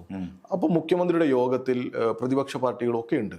മുഖ്യമന്ത്രി പറഞ്ഞത് 20 ലക്ഷം രൂപ ഒരു വീട് നിങ്ങളൊരു സ്പോൺസർ ആണെങ്കിൽ 20 ലക്ഷം രൂപ തന്നാൽ നിങ്ങൾക്ക് സ്പോൺസർ ആവാം, ഒരു വീടിന്റെ സ്പോൺസർ ആവാം. ഞങ്ങൾക്ക് മറിച്ച് ആലോചിക്കേണ്ടതില്ല. ഞങ്ങൾ കളക്ട് ചെയ്ത തുകയിൽ നിന്ന് 20 കോടി രൂപ തരാം എന്ന് ഞങ്ങൾ മുഖ്യമന്ത്രിയോട് പറഞ്ഞു. അതിന്റെ അർത്ഥം 100 വീട് കൊടുക്കാൻ പറ്റും എന്നുള്ളതാണ്. ഞങ്ങൾ അങ്ങനെ 100 വീട് കൊടുക്കാം എന്നുള്ള എഗ്രിമെന്റിൽ ഞങ്ങൾ സൈൻ ചെയ്താണ് നിങ്ങളുടെ മുമ്പിൽ ഇരിക്കുന്നത്. അതാണോ ഹീറോയിസം? അല്ല, ഇത് കൊടുക്കാമെന്ന് പോയിട്ട് ഇതിന് പണം കൊടുത്ത സംഘടനയെ വെല്ലുവിളിക്കലാണോ ഹീറോയിസം എന്നുള്ളത് ഈ നാട് പരിശോധിക്കട്ടെ. ഞങ്ങൾ ഇതിന് ചെയ്ത ഒരു രീതിയുണ്ട്. ഞങ്ങൾക്കൊരു സംഘടനാ സംവിധാനം ഉണ്ടല്ലോ. ആ സംഘടനാ സംവിധാനത്തിൽ ഞങ്ങൾ ഈ പണം കളക്ട് ചെയ്യുന്നതിന് ഞങ്ങളുടെ ബ്ലോക്ക് കമ്മിറ്റികൾക്കെല്ലാം ഒരു അക്കൗണ്ട് കൊടുത്തു കാനറ ബാങ്കിൽ. അവിടുന്ന് സമാഹരിക്കുന്ന തുക ആ ബാങ്ക് അക്കൗണ്ടിലേക്കാണ് നിക്ഷേപിക്കേണ്ടത്. അങ്ങനെയാണ് ഞങ്ങൾ ഈ പണം കാനറ ബാങ്കിൽ നിക്ഷേപിച്ച് ഞങ്ങൾ ഈ പണം ഘട്ടം ഘട്ടമായി ഇതിന്റെ കരാർ എടുക്കുന്ന ULCC ആണ്. അവരുമായിട്ടാണല്ലോ ഞങ്ങൾ പണം കൊടുക്കേണ്ടത്. ആദ്യ ഘട്ടം പണം കൊടുത്തു, അടുത്ത ഘട്ടം ഇങ്ങനെ ഒരാവശ്യപ്പെടുന്നതിനനുസരിച്ച് പണം കൊടുക്കുകയാണ്. അവരുമായി ഞങ്ങൾ എഗ്രിമെന്റിൽ ഏർപ്പെട്ടു. 20 കോടി രൂപ 100 വീടിന്റെ 20 കോടി രൂപ ഞങ്ങൾ നൽകും എന്നുള്ളത്. ബാക്കി കുറച്ച് പൈസയിൽ ഞങ്ങൾ ഒരു 40 ലക്ഷത്തിനടുത്ത് പണവും പിന്നെ ഇതിന്റെ ഇൻട്രസ്റ്റും മറ്റുമൊക്കെ ഉണ്ടാവുന്നു. വളരെ ട്രാൻസ്പെറന്റ് ആയിട്ടാണ് ഞങ്ങളെ സംബന്ധിച്ചിടത്തോളം അറിയാമല്ലോ. ഞങ്ങൾക്ക് അകത്തൊരു ഓഡിറ്റ് ഉണ്ട്, അതിനൊരു സംവിധാനം ഉണ്ട്, എല്ലാം ഉണ്ട്. ഞങ്ങൾ കണ്ണൂരിൽ കൂത്തുപറമ്പിൽ ഇതേ സമയത്ത് ഉരുള് പൊട്ടിയ സ്ഥലമുണ്ട്. അവിടെ വീടുണ്ടാക്കി കൊടുക്കാൻ പറ്റുമെന്ന് ആലോചിച്ചു. അവിടെയും ഇപ്പോൾ മറ്റന്നാൾ ഞങ്ങൾ വീടിന്റെ താക്കോൽ കൈമാറുക. അപ്പോൾ ഇതാണ് DYFIയുടെ ഒരു ആക്ടിവിറ്റി. എന്നാൽ യൂത്ത് കോൺഗ്രസിന്റെ എന്താ? ഞാനിപ്പോ ഇങ്ങനെ ഒരു സംസാരത്തിൽ അവരെ അങ്ങനെ ആക്ഷേപിച്ചു പോവല്ല. പക്ഷെ പൊതുസമൂഹം കാണണ്ടേ, മനസ്സിലാക്കണ്ടേ, എല്ലാം ഒന്നല്ലല്ലോ. ഇവര് 30 വീടിന് വേണ്ടി പണം പിരിച്ചിട്ട് അവർക്ക് കിട്ടിയ പണം, അതും എല്ലാം കഴിഞ്ഞ് അവസാനം ഒരു ബഹളത്തിന്റെ ഒടുവിൽ പിരിഞ്ഞുപോയ അല്ലെങ്കിൽ പുറത്താക്കപ്പെട്ട യൂത്ത് കോൺഗ്രസ് പ്രസിഡന്റ് പറഞ്ഞത് എത്ര 86 ലക്ഷം മാത്രം. അത് ആ എമൗണ്ട് ചെറുതാണെന്നല്ല കേട്ടോ ഞാൻ പറയുന്നത്. പക്ഷെ ഇവരുടെ ലക്ഷ്യത്തിന്റെ മുമ്പിൽ അത് ചെറുതായില്ലേ? അവരുടെ ലക്ഷ്യത്തിലേക്ക് എത്താൻ പറ്റാത്ത ഒരു സംഘടനാ പ്രവർത്തനത്തിനല്ലേ അവർ നേതൃത്വം കൊടുത്തത്. പക്ഷെ അതിന് അവർ പറയുന്ന വിശദീകരണം, അവർ കഴിഞ്ഞ 10 വർഷമായിട്ട് അധികാരത്തിലില്ല, അധികാരത്തിലുള്ള പാർട്ടിക്ക് മാത്രമാണ് പൊതുസമൂഹത്തിൽ നിന്ന് ധനസമാഹരണം സാധ്യമാവുക എന്നുള്ളതാണ്. അതിനെന്തെങ്കിലും മറുപടി ഉണ്ടോ? ഇത്രയും എന്താ പറയാ, ഞാനത് പറഞ്ഞാൽ ചിലപ്പോൾ അതൊരു നമ്മളുടെ ഒരു അൺപാർലമെന്ററി എന്നൊക്കെ ആയി പോവും. ഇങ്ങനെയൊക്കെ ആവാൻ പറ്റുമോ യൂത്ത് കോൺഗ്രസിന്റെ നേതൃത്വത്തിന്? ഇത്രയും മോശമായ രീതിയിലേക്ക് ഒരു വിഷയത്തെ കാണാൻ പറ്റുമോ? ഈ ഭരണം ഇല്ലാത്തത് കൊണ്ടാണോ ഇവർക്ക് ഈ പണം കിട്ടാത്തത്? എന്നാ പിന്നെ ആദ്യം ഇങ്ങനെ ഒരു അന്തരീക്ഷം കേരളത്തിൽ ഉണ്ട് എന്ന് അവർ മനസ്സിലാക്കണ്ടേ? അതിനനുസരിച്ച് പ്രഖ്യാപിച്ചാ പോരെ? ആ വയനാട്ടിലെ പാവങ്ങളെ പറഞ്ഞു പറ്റിക്കണോ? ഇവര് മാത്രമല്ല, കോൺഗ്രസ് ഒരു ആപ്പൊക്കെ ഉണ്ടാക്കി പണം പിരിച്ചല്ലോ. ആ ആപ്പയുടെ അവരും ഇപ്പം ഗവൺമെന്റിനെ കുറ്റപ്പെടുത്തുക. അത് കൂട്ടി പറയാൻ ഇപ്പോൾ ഇവിടെ ഈ കോർപ്പറേഷൻ തെരഞ്ഞെടുപ്പിൽ ഒരു കാര്യമുണ്ട്. ഇവരുടെ ഒരു നുണയുടെയും ഇവരുടെ ഒരു തൊലിക്കട്ടി, നമ്മൾ അങ്ങനെയുള്ള പറയാം, വല്ലാത്ത തൊലിക്കട്ടിയാ. ഇവിടെ ഇപ്പൊ ഇവർ മേയർ സ്ഥാനാർത്ഥിയായി ഒരു സർപ്രൈസ് സ്ഥാനാർത്ഥി ഉണ്ട് എന്നൊക്കെ പറഞ്ഞ് ഭയങ്കര കുട്ടി ആഘോഷിച്ച് സാക്ഷാൽ VM വിനുവിനെ മത്സരിപ്പിച്ചു. ലോറിയിലൊക്കെ കൊണ്ടുവന്ന് വലിയ വലിയ പ്രകടനമൊക്കെ നടത്തി, വലിയ പത്രസമ്മേളനവും സംഭവം ഒക്കെ ആക്കി.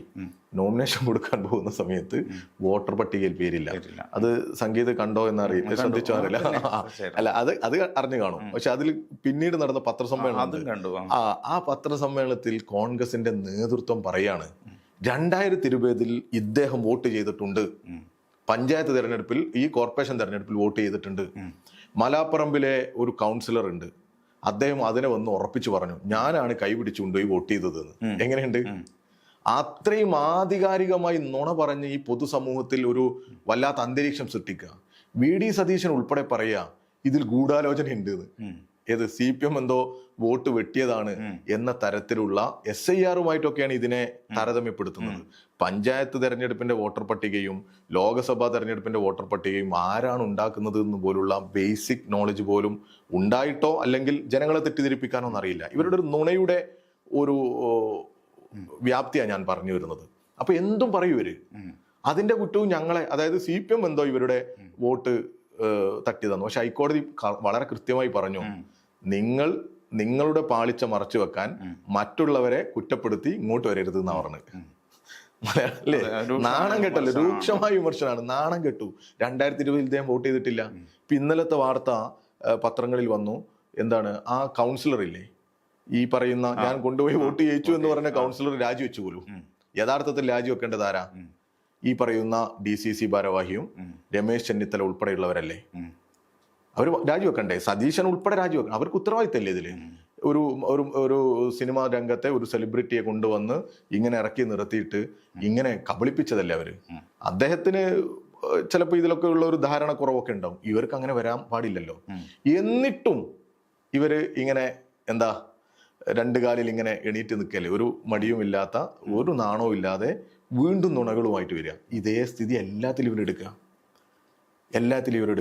അവർക്ക് അതിലൊക്കെ ഒരു പ്രിവിലേജ് ഉണ്ട് എന്നാണ് ഞാൻ മനസ്സിലാക്കുന്നത്. ഇങ്ങനെ നുണ പറയാനും ഇങ്ങനെ തെറ്റിദ്ധാരണ ഉണ്ടാക്കാനും ഒക്കെ ഉള്ള പ്രിവിലേജ് ഉണ്ട്. ഞങ്ങളെ സംബന്ധിച്ചിടത്തോളം ഞങ്ങൾ അതിലൊക്കെ ഒരു മാന്യത സൂക്ഷിക്കുന്നവരാ. ഇപ്പൊ ഞങ്ങൾക്കൊരു തെറ്റ് പറ്റിയാൽ അത് പറ്റി, അത് ഇങ്ങനെയാണ് എന്ന് നമ്മൾ പറയും. ഇപ്പൊ തന്നെ കേരളത്തിൽ എത്രയോ സംഭവങ്ങളുണ്ട്. 1-2 സംഭവങ്ങൾ മാത്രമാണ് നമ്മുടെ മനസ്സിലേക്ക് അറിയാം. നമ്മൾ നേരത്തെയൊക്കെ സംസാരത്തിൽ പറഞ്ഞു. ഇപ്പോൾ കേരളത്തിൽ കഴിഞ്ഞ കാലയളവിൽ സംസാരിച്ച കുറേ കേസുകളുണ്ട്, ഇപ്പോൾ പറഞ്ഞുകൊണ്ടിരിക്കുന്ന കേസുകളുണ്ട്. അതിലൊക്കെ എടുക്കുന്ന ഒരു സമീപനമുണ്ട് കേരളത്തിലെ മാധ്യമങ്ങൾ. നിങ്ങൾ തുടങ്ങിയതാ വലതുപക്ഷ മാധ്യമങ്ങൾ. ആ വലതുപക്ഷ മാധ്യമങ്ങളുടെ പ്രചരണങ്ങൾ ഒരു ചില ഭാഗത്തേക്ക് മാത്രമേ ഉള്ളൂ, ചിലരെ ആക്രമിക്കാൻ. അപ്പോൾ നിങ്ങൾക്ക് വേണമെങ്കിൽ പറയാം ഭരണമുള്ളത് കൊണ്ടാണ് ഇവരെ ആക്രമിക്കുന്നത്. അങ്ങനെ മാത്രമല്ലല്ലോ. 3 ജില്ലാ പഞ്ചായത്ത് മെമ്പർമാർ ഈ തൊട്ട പ്രദേശത്തെ, അതായത് മലപ്പുറം ജില്ലയിലെ 2 പേര്, ഒന്ന് പാലക്കാട് ജില്ലയിലാണ്. ഇതെല്ലാം യൂത്ത് ലീഗിന്റെ യൂത്ത് ഭാരവാഹികളായിട്ടുള്ള സംസ്ഥാന ഭാരവാഹികളാണ്. ഇവർ ചെയ്തത് വലിയ പാതകങ്ങളാണ്. ഒരാൾ സ്വർണം കടത്തിയതാ, എറണാകുളത്ത് നിന്ന് സ്വർണം കടത്തിയതിന് പിടിക്കപ്പെട്ടതാ, തിരുനാവായലിൽ നിന്നുള്ള ഒരു ജില്ലാ പഞ്ചായത്ത് മെമ്പർ. മറ്റൊരാൾ ഇവിടെ മലപ്പുറത്തെ ജില്ലാ പഞ്ചായത്ത് മെമ്പർ വലിയ കോടികളുടെ തട്ടിപ്പ് നടത്തിയിട്ട് ലീഗ് തന്നെ പുറത്താക്കുന്ന അവസ്ഥയിൽ നാട്ടുകാരൊക്കെ പണം വാങ്ങിയിട്ട് അദ്ദേഹം നടത്തിയത് ഹജ്ജ് ഹൗസിൽ, കോഴിക്കോട് ഹജ്ജ് ഹൗസിൽ ആയുർവേദ ചികിത്സക്ക് കൊടുക്കുന്ന ആയുർവേദ ചികിത്സക്ക് കൊടുക്കുന്ന ചികിത്സ കൊടുക്കാൻ എന്ന് പറഞ്ഞ് നാട്ടുകാരിൽ നിന്ന് പണം വാങ്ങി. അത് ജില്ലാ പഞ്ചായത്തിന്റെ പ്രൊജക്റ്റാണ്. ആ പ്രൊജക്റ്റിലേക്ക് ഇൻവെസ്റ്റ് ചെയ്യിപ്പിച്ച് ആ പണം തട്ടി. നോക്കണം നിങ്ങൾ, ഹജ്ജിന് പോകുന്നവരെ പോലും ഈ ഒരു തട്ടിപ്പിന് വേണ്ടി മറയാക്കി ഉപയോഗപ്പെടുത്തുക. മറ്റൊരാൾ ഗഫൂർ കോൽക്കുളത്തിൽ, അദ്ദേഹത്തെ കുറിച്ച് നിങ്ങൾക്കൊക്കെ അറിയാം. യൂത്ത് ലീഗിന്റെ സംസ്ഥാന ജനറൽ സെക്രട്ടറിയാ, സ്റ്റേറ്റ് ജനറൽ സെക്രട്ടറി. ഇതുപോലെ നിങ്ങളൊക്കെ ഇന്റർവ്യൂ ചെയ്യേണ്ട ഒരു മനുഷ്യൻ, നിങ്ങൾക്കൊക്കെ അറിയാം. പക്ഷെ അദ്ദേഹത്തിന്റെ പേര് ഞാൻ ഇപ്പൊ പറയുമ്പോൾ മാത്രമേ ഒരുപക്ഷെ സംഗീതത്തിന് അറിയാവൂ. അദ്ദേഹം ചെയ്ത തെറ്റെന്താന്ന് ഞാൻ സംഗീതനോട് അങ്ങോട്ട് ചോദിച്ചാൽ സംഗീതത്തിന് പറയാൻ പറ്റില്ല. കാരണം കേരളത്തിൽ അത്യാവശ്യം എല്ലാം നന്നായി ഒബ്സർവ് ചെയ്യുന്ന ആളാണ് സംഗീതം എന്നാണ് ഞാൻ മനസ്സിലാക്കുന്നത്. നിങ്ങൾക്ക് പറയാൻ പറ്റില്ല അദ്ദേഹം ചെയ്ത തെറ്റെന്താന്ന്. കാരണം എന്താ? കേരളത്തിലെ മാധ്യമങ്ങൾ വളരെ മനോഹരമായി അത് മൂടി വെച്ചു. അദ്ദേഹം ചെയ്ത തെറ്റെന്താണെന്നറിയോ? അദ്ദേഹം ഒരു ബാങ്കിൽ ജോലി ചെയ്യുന്നുണ്ട്. അവിടെ ഫേക്കായിട്ട് ഡിഗ്രി സർട്ടിഫിക്കറ്റ് കൊടുത്തു. ഒരു ഫേക്ക് സർട്ടിഫിക്കറ്റ് തന്റെ യോഗ്യതയായി കൊടുത്തു. അത് പിടിച്ചപ്പോൾ തിരിച്ചു വാങ്ങി മാപ്പ് പറഞ്ഞു എന്ന് പറയുന്നത്. അത് മതിയോ? നോക്കി നിങ്ങള്, അന്വേഷണം നടക്കുക, കേസാ. പാലക്കാട് മണാർക്കാട് നിന്നുള്ള ജില്ലാ പഞ്ചായത്ത് മെമ്പർ കൂടിയാണ് ഇദ്ദേഹം. യൂത്ത് ലീഗിന്റെ സംസ്ഥാന സെക്രട്ടറിയായിട്ട് ഇപ്പോഴും തുടരുക. നേരെ മറിച്ച് ഞങ്ങളുടെ ഒരു അനുഭാവി ആണ് എന്ന് പറയുന്ന, ഞങ്ങളുടെയൊക്കെ കൂടെ നേരത്തെ ഉണ്ടായിരുന്ന SFI പ്രവർത്തനത്തിലൊക്കെ ഉണ്ടായിരുന്ന ഒരു പെൺകുട്ടി ഒരു എക്സ്പീരിയൻസ് സർട്ടിഫിക്കറ്റ് വ്യാജമായി ഉണ്ടാക്കി എന്നൊരു ആരോപണം ഉയർത്തി കേരളത്തിൽ ഉടനീളം നടത്തിയൊരു പ്രചരണമുണ്ട്.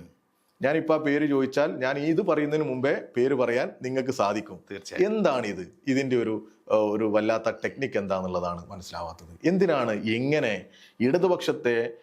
ഇടതുപക്ഷ യുവജന സംഘടനകളെ ഒക്കെ കോർണർ ചെയ്ത് ആക്രമിച്ച് ബ്രാൻഡ് ചെയ്യാൻ ഇവർ ശ്രമിക്കുന്നത്? ഇപ്പുറത്ത് ഇത്രയും ഭീകരമായ അക്രമങ്ങൾ, കള്ളത്തരങ്ങൾ, നുണ പറയൽ എല്ലാം നടക്കുന്നു. അതൊന്നും പുറത്തേക്ക് എത്തുന്നില്ല. എന്നിട്ട് തിരിച്ച് ഈ ചെയറിൽ വന്നിരുന്ന് ഞങ്ങൾക്കെതിരെ ആക്ഷേപം ഉന്നയിക്കാനാണ് എല്ലാ സമയവും ഇവർ ചെലവഴിക്കുന്നത്. അപ്പൊ ഞങ്ങളെ സംബന്ധിച്ചിടത്തോളം DYFI സമര സംഘടനാ പ്രവർത്തനം നടത്തുന്നതോടൊപ്പം ഈ കേരളത്തിലെ എല്ലാ മേഖലയിലും ഇടപെടുന്ന ഒരു സംഘടനയാണ്. ഞങ്ങൾക്ക് ഏകദേശം 71ഓളം ആംബുലൻസ് ഉണ്ട് DYFIക്ക്. ഞങ്ങൾക്കിപ്പോൾ ഒരു സന്തോഷം പറയാനുള്ളത്, ഞങ്ങൾ ലക്ഷദ്വീപിലേക്ക് ഒരു ആംബുലൻസ് കൊടുക്കാൻ പോവാം. അത് വാങ്ങി എല്ലാം തയ്യാറായി വെച്ചു. ഈ ഇലക്ഷൻ പ്രോസസ്സ് ഉള്ളതുകൊണ്ടാണ്. അങ്ങനെയുള്ള പ്രവർത്തനങ്ങളൊക്കെ നേതൃത്വം കൊടുക്കുക, പാലിയേറ്റീവ് രംഗത്ത് ഇടപെടുക DYFI. ഇതോടൊപ്പം കേരളത്തിൽ കാസർഗോഡ് മുതൽ തിരുവനന്തപുരം വരെ ഇപ്പോൾ കഴിഞ്ഞ ഒരു വർഷങ്ങൾക്ക് മുമ്പാണ് തൊഴിലില്ലായ്മക്കെതിരെ കേന്ദ്ര ഗവൺമെന്റിന്റെ തെറ്റായ നയങ്ങൾക്കെതിരെ ഞങ്ങൾ മനുഷ്യച്ചങ്ങല തീർത്തത്. കണ്ടില്ലേ നിങ്ങൾ, കേരളത്തിന് അങ്ങോളം ഇങ്ങോളം മുൻപ് മനുഷ്യച്ചങ്ങല തീർത്ത് അത്ഭുതം സൃഷ്ടിച്ചവരാണ്. ഈ കാലയളവിലും യുവജനങ്ങൾക്ക് ഇത് സാധിക്കും എന്ന് കാണിച്ചുകൊണ്ട് ഈ സമര സംഘടനാ പ്രവർത്തനത്തെ ഞങ്ങൾ കാണിച്ചു. അത്രയും ചെറുപ്പക്കാരെ, യൗവനത്തെ റോട്ടിലേക്ക് ഇറക്കി നിർത്തി. അപ്പോൾ ഇങ്ങനെയൊക്കെ കേരളത്തിൽ ഒരു വലിയ സമര സംഘടനയായി DYFI നിൽക്കുന്നു, ഏറ്റവും സജീവമായി നിൽക്കുന്നു. പക്ഷെ ആ DYFIയുടെ ഏതെങ്കിലും ഒരു തെറ്റിനെ മാത്രം ചൂണ്ടിക്കാണിക്കാനും അത് പർവ്വതീകരിക്കാനുമാണ് ഇപ്പോൾ വലതുപക്ഷ മാധ്യമങ്ങൾ കൂടുതൽ സമയം ചെലവഴിക്കുന്നത്. എന്നാൽ കുറേ മാധ്യമങ്ങൾ ഇപ്പോൾ കാര്യങ്ങളൊക്കെ മനസ്സിലാക്കി ഒരു താരതമ്യത്തിനൊക്കെ ചിലപ്പോൾ തയ്യാറാവാറുണ്ട് വല്ലപ്പോഴും. പക്ഷെ ഇപ്പൊ ഈ കാര്യങ്ങളിലെല്ലാം പറയുന്ന ഒരു കാര്യം എന്ന് പറയുന്നത്, ഒരു സുസംഘടിതമായിട്ടുള്ള ഒരു കേഡർ സംവിധാനമുള്ള ഒരു പാർട്ടി, അവരുടെ യുവജന വിഭാഗം, സ്വാഭാവികമായിട്ടും നിങ്ങൾക്ക് ഇത്തരം കാര്യങ്ങൾ എക്സിക്യൂട്ട് ചെയ്യുന്നതിൽ വലിയ കരുത്ത് കാണിക്കാൻ പറ്റുമെന്നുള്ള ഒരു കാര്യം. അതിനപ്പുറത്തേക്ക് രാഷ്ട്രീയ പ്രവർത്തനം എന്ന് നമ്മൾ പറയുന്ന ഇതിനൊക്കെ ഒരു ചാരിറ്റബിൾ സ്വഭാവമുണ്ട്. അവിടെ നിന്ന് മാറി ഇപ്പോൾ ഒരു ഉദാഹരണം പറയുകയാണെങ്കിൽ, കേരളത്തിന്റെ സമൂഹം വലിയ തോതിൽ പോളറൈസ്ഡ് ആവുന്നു എന്ന് പറയുന്ന ഒരു നിരീക്ഷണം പല ഭാഗത്തുനിന്നും വരുന്നുണ്ട്. ആദ്യം അത് നിസ്സാരമായിട്ട് നമ്മൾ തള്ളിക്കളഞ്ഞതാണ്. പക്ഷേ നിലവിൽ നമുക്ക് പല സ്ഥലത്തും, പ്രത്യേകിച്ച് സോഷ്യൽ മീഡിയ ഇടങ്ങളിലൊക്കെ നമുക്ക് കാണുന്ന കാര്യങ്ങളിൽ നിന്ന് നമുക്ക് മനസ്സിലാക്കാവുന്ന കേരളത്തിൽ വലിയ തോതിലുള്ള ഒരു വർഗീയ വിഭജനത്തിന്റെ ഒരു സാധ്യത അത് ഉരുണ്ടുകൂടുന്നതായിട്ട് നമുക്ക് കാണാൻ പറ്റും. ഇപ്പോൾ ഒരു ഉദാഹരണം പറയുകയാണെങ്കിൽ, കേരളത്തിലെ മുസ്ലിം ന്യൂനപക്ഷത്തെ വളരെ വളരെ ആസൂത്രിതമായി തന്നെ കേരളത്തിലെ CPM എന്ന് അകറ്റുക എന്ന് പറയുന്ന ഒരു പ്രോസസ്സ് നടക്കുന്നുണ്ട്. ഒരു ഉദാഹരണം പറഞ്ഞാൽ RSSനെയും CPMനെയും സമീകരിക്കുക. അതാണ് ഏറ്റവും ലളിതമായിട്ട് നടക്കുന്ന ഒരു യുക്തി എന്ന് പറയുന്നത്. അപ്പോൾ അവിടെ മുസ്ലിം സമൂഹത്തെ അല്ലെങ്കിൽ കേരളത്തിലെ മതന്യൂനപക്ഷങ്ങളെ ആ കാര്യത്തിൽ ബോധവൽക്കരിക്കേണ്ട വളരെ ഗുരുതരമായൊരു രാഷ്ട്രീയ പ്രവർത്തനമുണ്ട്. അതിൽ DYFI എത്രമാത്രം ഇടപെടുന്നുണ്ട്, വിജയിക്കുന്നുണ്ട്? അത് പറയുമ്പോൾ നമുക്ക് കുറേ കാര്യങ്ങൾ പറയേണ്ടി വരും. സത്യത്തിൽ യഥാർത്ഥത്തിൽ ഇപ്പോൾ കേരളത്തിലെ CPM എന്ന് പറയുന്നത് മതനിരപേക്ഷ മൂല്യങ്ങൾ മുറുകെ പിടിക്കുന്ന, കേരളത്തിലെ അല്ല ഇന്ത്യയിലെ തന്നെ CPM അങ്ങനെ ഏറ്റവും സജീവമായി മതനിരപേക്ഷ മൂല്യങ്ങൾ ഉയർത്തിപ്പിടിക്കുന്നതാണ്. അതിൽ നിന്നുകൊണ്ട് തന്നെ കേരളത്തിലെ CPMനും പ്രവർത്തിക്കാൻ സാധിക്കൂ. കേരളത്തിലെ CPM ആണ് ഏറ്റവും കൂടുതൽ ഈ സംഘപരിവാർ ആശയങ്ങളെ ചെറുക്കുന്നതിന് നേതൃത്വപരമായ പങ്കുവഹിച്ചത്. എത്ര സഖാക്കളാണ് RSSനാൽ വേട്ടയാടപ്പെട്ട് ഈ കേരളത്തിൽ കൊല ചെയ്യപ്പെട്ടത്? CPMന്റെ നേതൃത്വം മുതൽ താഴെ സാധാരണ സഖാക്കൾ വരെ ഈ RSSന്റെ കൊലക്കത്തിക്ക് ഇരയായിട്ടില്ലേ? ഞങ്ങളുടെ നേതാക്കളെ പോലും ഒരാളെയും സാധാരണ എല്ലാവരും പറയും നേതാക്കന്മാർ ഇതിൽ ഒക്കെ മാറി നിൽക്കും. അങ്ങനെയല്ലല്ലോ. എത്ര നേതാക്കളെയാണ് കേരളത്തിലെ RSS ഗുണ്ടാ സംഘങ്ങൾ ഞങ്ങളെ നേതാക്കളെ കൊലപ്പെടുത്താൻ ശ്രമിച്ചത്? ഭീകരമായ അക്രമത്തിന് ഇരയായവരല്ലേ ഞങ്ങൾ? അങ്ങനെയുള്ള ഞങ്ങൾക്കെതിരെ ഇങ്ങനൊരു പ്രചരണത്തിൻ്റെ ഒരു അജണ്ട സെറ്റ് ചെയ്തത് ആരാണ് എന്നുള്ളതാണ് ചോദ്യം. ആ പ്രചരണത്തിൻ്റെ എല്ലാ ഉറവിടവും പരിശോധിച്ചാൽ ജമാഅത്തെ ഇസ്ലാമിയാണ്. ജമാഅത്തെ ഇസ്ലാമിയുടെ ചില കോർണറുകളിൽ നിന്നാണ് ഇങ്ങനെയുള്ള പ്രചരണങ്ങൾ ഉണ്ടായി വരുന്നത്. ഇവിടെ ഏത് വിഷയത്തിലാണ് CPMഉം DYFIയും ഒക്കെ ഇടപെടാതിരിക്കുന്നത്? ഇപ്പോൾ മതനിരപേക്ഷത ഉയർത്തിപ്പിടിക്കേണ്ട എല്ലാ ഘട്ടത്തിലും ഏതെങ്കിലും ഒരു ധ്രുവീകരണ സ്വഭാവം കേരളത്തിൽ ഉണ്ടാകുന്ന ഘട്ടത്തിലും എല്ലാം ഇടപെടുന്നവരാ ഞങ്ങൾ. ഇപ്പോൾ കേരള സ്റ്റോറി എന്ന് പറയുന്നൊരു സിനിമ ഇറക്കി. കേരളത്തിൽ ഉടനീളം അതിനെതിരെ ക്യാമ്പയിൻ സംഘടിപ്പിച്ചവരല്ലേ ഞങ്ങൾ. ഗുജറാത്തിൻ്റെ ആ വംശഹത്യയുടെ ആ വല്ലാത്ത അവസ്ഥ കാണിക്കുന്ന ആ ഡോക്യുമെൻ്ററി ആരാ കേരളത്തിൽ പ്രദർശിപ്പിച്ചത്? കേരളത്തിലെ തെരുവുകളിലെല്ലാം ഞങ്ങളത് പ്രദർശിപ്പിച്ചു. തിരുവനന്തപുരത്ത് ഞങ്ങളത് പ്രദർശിപ്പിക്കുന്ന സമയത്ത് VV രാജേഷ് ഉൾപ്പെടെ BJPയുടെ നേതാക്കന്മാർ തടയുമെന്ന് പറഞ്ഞു, ഓർമ്മയില്ലേ? ഞങ്ങൾ DYFI എല്ലാ സജ്ജീകരണങ്ങളോടുകൂടി, ഞങ്ങൾ എല്ലാ സംവിധാനത്തോടുകൂടി അവിടെ വലിയ സ്ക്രീനിൽ അത് പ്രദർശിപ്പിച്ചു.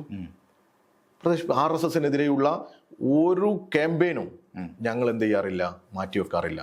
ശക്തമായ രീതിയിൽ ഞങ്ങൾ RSSനെതിരെ പ്രചരണ പ്രവർത്തനങ്ങൾ നടത്തുക.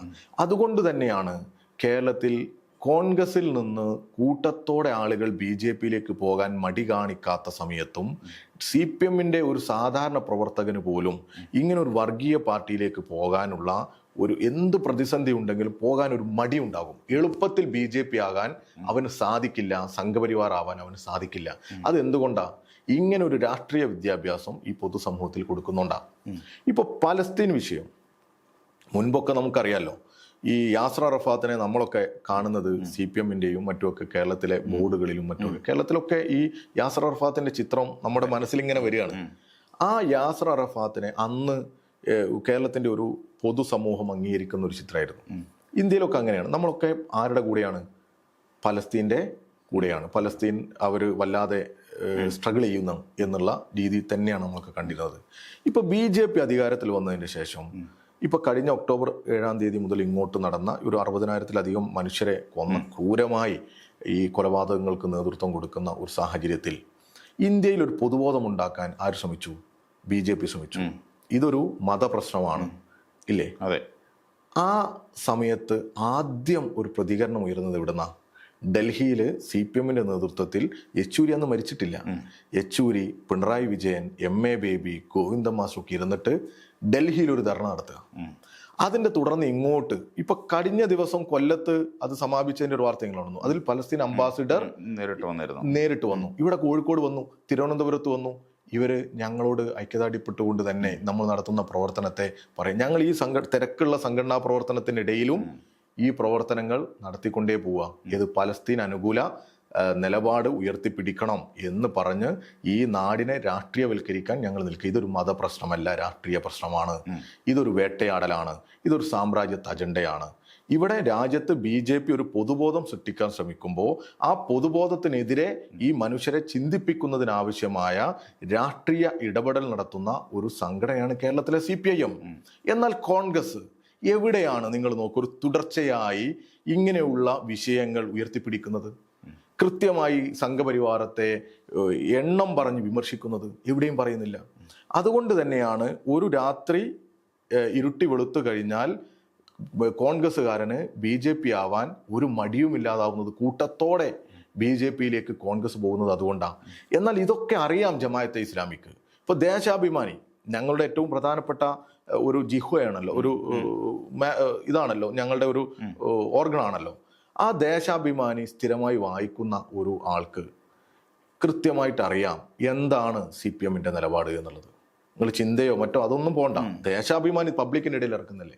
എല്ലാ ദിവസവും സംഘപരിവാർ രാഷ്ട്രീയത്തിനെതിരെയുള്ള ലേഖനങ്ങളോടുകൂടിയാണ് ഈ ദേശാഭിമാനി ഇറങ്ങുന്നത്. അല്ല എന്ന് പറയാൻ പറ്റുമോ? എന്തേ ജമാഅത്തെ ഇസ്ലാം ഇത് കാണാത്തത്? മീഡിയ വൺ ഇത് കാണാത്തത് കൊണ്ടാണോ? അല്ല, അവർക്കൊരു പ്രത്യേക താല്പര്യമുണ്ട്. അവരെ എതിർക്കുന്നതിൽ മുൻപന്തിയിൽ നിൽക്കുന്നത് CPM ആണ്. അതുകൊണ്ട് CPM-നെ വിശ്വസിക്കുന്ന മുസ്ലിം വിഭാഗത്തെ അകറ്റിക്കൊണ്ടുപോകണം എന്ന് അവർ ബോധപൂർവം അവരുടെ ഒരു ചിന്തയുണ്ട്. അതിനുവേണ്ടി അവർ ശ്രമിച്ചുകൊണ്ടേയിരിക്കുക, അജണ്ടകൾ സെറ്റ് ചെയ്യാം. CPIM എന്ന് പറഞ്ഞാൽ മുസ്ലിം വിരുദ്ധരാണ്, സംഘിയാണ് CPM അല്ലേ? അതെ. സംഘാവ് എന്നുള്ളൊരു പദം ആരാ കൊണ്ടുവരുന്നത്? ജമാഅത്തെ ഇസ്ലാമി. എത്ര അപകടമുണ്ട് അതില്. ഈ സംഘികളുടെ അക്രമങ്ങൾ കൊണ്ട് ജീവിക്കാൻ പറ്റാത്ത സാഹചര്യം ഉണ്ടാകുന്ന ഈ കേരളത്തിൽ പ്രതിരോധം സൃഷ്ടിച്ച് ഈ നാടിനെ ചേർത്ത് പിടിച്ച ഇടതുപക്ഷത്തെയാണ് ഇങ്ങനെയുള്ള പദം പ്രയോഗിച്ച് ഇവർ ആക്ഷേപിക്കാൻ ശ്രമിക്കുന്നത്. ഇവർക്ക് എല്ലാത്തിനും ഒരു വല്ലാത്ത താല്പര്യമാണ്. ഈ പുതുപ്പള്ളിയിൽ ഒരു തെരഞ്ഞെടുപ്പിൽ, ഇവിടെ കോഴിക്കോട്ട് നിന്നാണ് പോയത്, ഞങ്ങളുടെ DYFI സഖാക്കൾ വന്ന് അവിടെ ഒരു പാട്ടുപാടി തെരഞ്ഞെടുപ്പ് പ്രചരണത്തിൽ, സഖാവ് ജയിക്കിൻ്റെ ആ തെരഞ്ഞെടുപ്പ് പ്രചരണത്തിൻ്റെ ചിത്രം ഞങ്ങൾ നോക്കുമ്പോൾ BJP-യുടെ ഗണഗീതം പാടി DYFI എന്ന് പറഞ്ഞിട്ട് മീഡിയ വണ്ണിൽ വാർത്തയാണ്. അവരതിൽ പിന്നീട് ഒരു ഖേദമൊക്കെ പ്രകടിപ്പിച്ചു. അതുകൊണ്ട് എന്ത് കാര്യം? എന്ത് ചെയ്യാൻ പറ്റും? അത് ഒരുപാട് അങ്ങ് ഓടിപ്പോയി. ഇതാണ് ഇവരുടെ ഒരു പ്രചരണ രീതി. എല്ലാ ഘട്ടത്തിലും നിങ്ങൾ എടുത്തു നോക്കിക്കോ. ആ മീഡിയ വണ്ണ് ഈ സമൂഹത്തിലേക്ക് ഇറക്കി വിടുന്ന ഒരു പ്രചരണത്തിൽ നിന്നാണ് ഇങ്ങനെ ഒരു സംസാരത്തിലേക്ക്, ഈ ചോദ്യത്തിലേക്ക് തന്നെ സംഗീതനെ പോലെയുള്ള ആളുകൾ എത്തുന്നത്. കാരണം അവരുടെ പ്രചരണങ്ങൾക്ക് അവർക്ക് കുറെ പണവും സംവിധാനവും അതൊക്കെ ഉണ്ട്. ഇതിനായിട്ട് ഇരിക്കുക അവർ വിദേശത്തു നിന്നൊക്കെ. ഇപ്പം നമ്മളൊക്കെ ഒരു പോസ്റ്റ് ഇട്ടാൽ അതിനടിയിൽ വന്ന് ഓരോന്ന് പെറുക്കി വെച്ച് ഇത് CPM ഇതാണ് എന്ന് പറഞ്ഞുകൊണ്ട് വരിക. യഥാർത്ഥത്തിൽ നോക്കൂ നിങ്ങൾ, ബാബരി മസ്ജിദ് തകർത്തു. ബാബരി മസ്ജിദ് തകർത്തെടുത്ത് അമ്പലം പണിതു, രാമക്ഷേത്രം നിർമ്മിച്ചു. ആ രാമക്ഷേത്ര നിർമ്മാണത്തിന് എനിക്ക് പങ്കാളിയാകണം, അതെൻ്റെ അച്ഛൻ്റെ സ്വപ്നമാണ് എന്ന് പറഞ്ഞ ആളാണ് ആര്? പ്രിയങ്ക ഗാന്ധി. ഇവിടുത്തെ MP ആണ്. ഏതെങ്കിലും മീഡിയ വണ്ണിലോ മാധ്യമത്തിലോ അതിനെക്കുറിച്ചൊരു ലേഖനം വന്നോ ഒരു എഴുത്ത് വന്നോ? വരില്ല. അത് മനോഹരമായി മറച്ചു വെക്കാൻ അവർ ബാധ്യതപ്പെടുകയാണ്, അവർ താല്പര്യപ്പെടുകയാണ് അതിൽ. എന്നാൽ കേരളത്തിലെ ഇടതുപക്ഷവും ഇന്ത്യയിലെ ഇടതുപക്ഷവും ഒറ്റക്കെട്ടായി പറഞ്ഞില്ല. ആ കോടതി വിധിയെ പോലും നമ്മൾ ചലഞ്ച് ചെയ്യുന്ന തരത്തിലേക്കാണ് ഈ സമൂഹത്തിൽ അവതരിപ്പിച്ചത്. എൽദോസ് കുന്നപ്പള്ളി ഒരു MLA ആണ് കേരളത്തിലെ. അദ്ദേഹം അവർക്ക് പണം കൊടുത്തു എന്ന് മാത്രമല്ല, അദ്ദേഹം പറയാം ഞാൻ അതിൽ അഭിമാനം കൊള്ളുന്നു. ഇതാ നിലപാട് വ്യത്യാസം. എന്നാൽ ഇതിനെതിരെ ഏതൊരു സഖാവും കൃത്യമായ നിലപാട് പറയും. ഇതാ വ്യത്യാസം. താങ്കൾ ഈ പറഞ്ഞ കാര്യങ്ങളെല്ലാം പൊതുസമൂഹത്തിന്റെ പരിഗണനയിലുള്ള വിഷയങ്ങളാണ്, അല്ലെങ്കിൽ ആളുകൾക്ക് അറിയാത്തൊരു കാര്യമല്ല. മാത്രമല്ല, ഇപ്പം കേരളത്തിൽ ഒരു ഫെഡറൽ സർക്കാർ എന്ന നിലയിൽ കേരളം നേരിടുന്ന പ്രശ്നങ്ങൾക്ക് കയ്യും കണക്കുമില്ല. ഇപ്പോൾ ഒരു ലളിതമായി പറഞ്ഞാൽ, കഴിഞ്ഞ 5 കൊല്ലത്തിനുള്ളിൽ നമുക്ക് ലഭിക്കാമായിരുന്ന 2.5 ലക്ഷം കോടി രൂപ കേന്ദ്രത്തിന്റെ ഒരു നിലപാട് കൊണ്ട് മാത്രം നമുക്ക് നഷ്ടപ്പെടുന്ന സാഹചര്യം ഉണ്ടായിട്ടുണ്ട്. അതേപോലെ തന്നെ മറ്റേതൊക്കെ സാധ്യമായ മേഖലകളിലും ഇപ്പം PM ശ്രീ വിഷയം ഉൾപ്പെടെയുള്ള സ്ഥലങ്ങളിൽ നമ്മളുടെ പ്രധാനപ്പെട്ട ഒരു കാര്യം എന്ന് പറയുന്നത്, PM ശ്രീ നമുക്ക് ആവശ്യമില്ലെങ്കിലും അത് ഉൾപ്പെട്ട മറ്റ് കാര്യങ്ങളുടെ പണം നമുക്ക് ഇങ്ങോട്ട് ലഭ്യമാവുന്നില്ല. അതിനെ അവര് പ്രതികാര നടപടിക്ക് വേണ്ടി ഉപയോഗിക്കുകയാണെന്നുള്ളതാണ്. അപ്പൊ ഈ വസ്തുതകളുടെ പിൻബലം ഉണ്ടായിരിക്കെ എന്തുകൊണ്ടാണ് ആളുകളെ അത് പറഞ്ഞ് ബോധ്യപ്പെടുന്നതിൽ നമ്മൾ പരാജയപ്പെടുന്നത്? അല്ല, അങ്ങനെ പരാജയപ്പെട്ടു എന്നൊന്നും പറയാൻ പറ്റില്ല. ഇതൊരു പ്രത്യേക വിഭാഗത്തിന്റെ പ്രചരണം അന്തരീക്ഷത്തിലുണ്ട് എന്നേ ഉള്ളൂ. ജനത്തിന് ഇതൊക്കെ ഏറെക്കുറെ അറിയാം. അത് താഴെയുള്ള ന്യൂനപക്ഷങ്ങളിലെ സാധാരണ മനുഷ്യരിലേക്ക് ബാധിച്ചിട്ടില്ല എന്നാണ് താങ്കൾ വിശ്വസിക്കുന്നത്? അങ്ങനെ ബാധിച്ചിട്ടുണ്ടാവാൻ സാധ്യതയില്ല. കാരണം അവർ നമ്മളുമായിട്ടൊക്കെ സംസാരിക്കുന്നതല്ലേ. ഈ പ്രചരണ അന്തരീക്ഷത്തിലുണ്ട്. ഇവർ വ്യാപകമായി ഈ ജമാഅത്തെ ഇസ്ലാമിയുടെ നേതൃത്വത്തിൽ അതിൽ മുസ്ലിം ലീഗും ഒരു പരിധിവരെ കൂട്ടുനിന്നുകൊണ്ട് ഒരു വലിയ പ്രചരണം നടക്കുന്നുണ്ട്. അതുകൊണ്ടാണല്ലോ ഇപ്പോൾ ജമാഅത്തെ ഇസ്ലാമിയും UDF-ഉം ഒരു പാനലല്ലേ മത്സരിക്കുന്നത്. ഒരു പാനലിലാണ് ജമാഅത്തെ ഇസ്ലാമി ഇവർ മത്സരിക്കുന്നത്. എന്നാൽ ഇതൊക്കെ അവരൊരു ഭാഗത്ത് നല്ല മനോഹരമായ പൊതി ഉപയോഗിച്ച് പൊതിഞ്ഞങ്ങ് വെക്കുക. ഇപ്പുറത്ത് ആക്ഷേപങ്ങൾ ഉന്നയിക്കുക, ഏതെങ്കിലുമൊക്കെ ചേർത്ത് വെച്ച് ഏതെങ്കിലും പ്രാദേശിക വിഷയങ്ങളൊക്കെ ഉയർത്തിപ്പിടിച്ച് എന്തോ ഒരു പർവ്വതീകരിച്ച് CPM ഇങ്ങനൊരു നിലപാട് സ്വീകരിക്കുന്നു എന്ന് പറയുന്നു. അങ്ങനെ ഒരു നിലപാടേ സ്വീകരിക്കുന്നില്ല.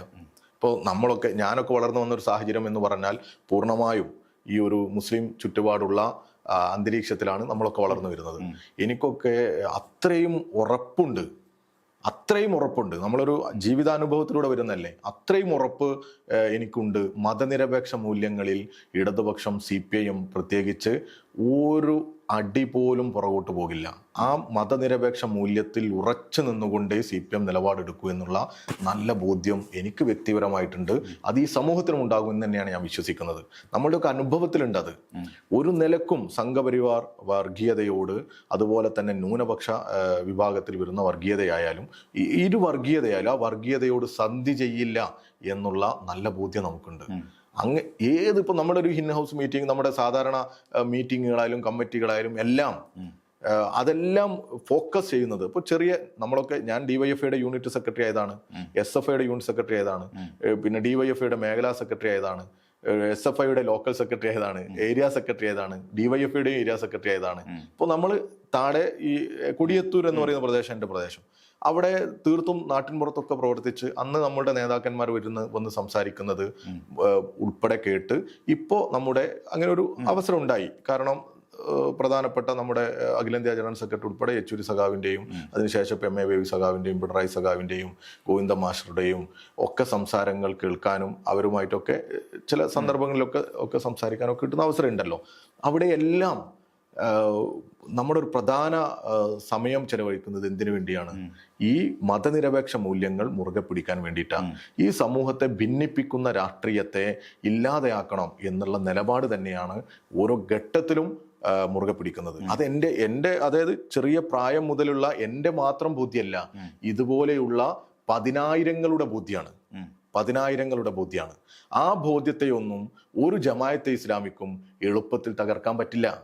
അതാ ഇപ്പോൾ 97 മുതൽ 2012 വരെ ജനിച്ച ആളുകൾ, നമ്മൾ പൊതുവിൽ ജെൻസി എന്ന് വിളിക്കുന്ന കുട്ടികൾ, അപ്പോൾ അവരൊരു അരാഷ്ട്രീയ തലമുറ ഇവിടെ വളർന്നു വരുന്നു എന്ന് പറയുന്ന ഒരു ആശങ്ക, അത് നമ്മുടെ സാമൂഹ്യ നിരീക്ഷകർ പലരും പറയുന്നതാണ്. അവർ രാഷ്ട്രീയത്തെ ഗൗരവമായിട്ട് കാണുന്നില്ല, പ്രത്യയശാസ്ത്രങ്ങൾ പഠിക്കുന്നില്ല, പലപ്പോഴും പോപ്പുലിസ്റ്റായ തീരുമാനങ്ങൾ എടുക്കുന്നു.